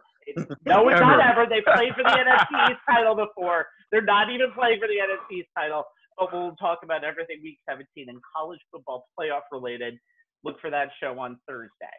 For everybody here that is watching live tonight on Facebook.com/OnTheSportsLines. Yes, even Steve Ferguson's little telephone icon has been on for the last 3 hours. Thank you for joining us today. So you can also see this show up again and catch up on any of the ones you might have missed at YouTube.com/OnTheSportsLines. And Jay, give it to him on Twitter. At ONTH Sportslines. I may not do the show on Wednesday because I almost feel like I'm losing my voice right now, but we'll let you know when that happens. And for all of us, you'll be fine. I know I'll be fine, but it's going to take me a little while. From the Brady Bunch of On The Sports Line, good night. Good night, everyone. Good night, everyone. Good night, guys. Happy holidays. Happy holidays. Happy New Year. Happy holidays, Happy guys. New Year, everyone.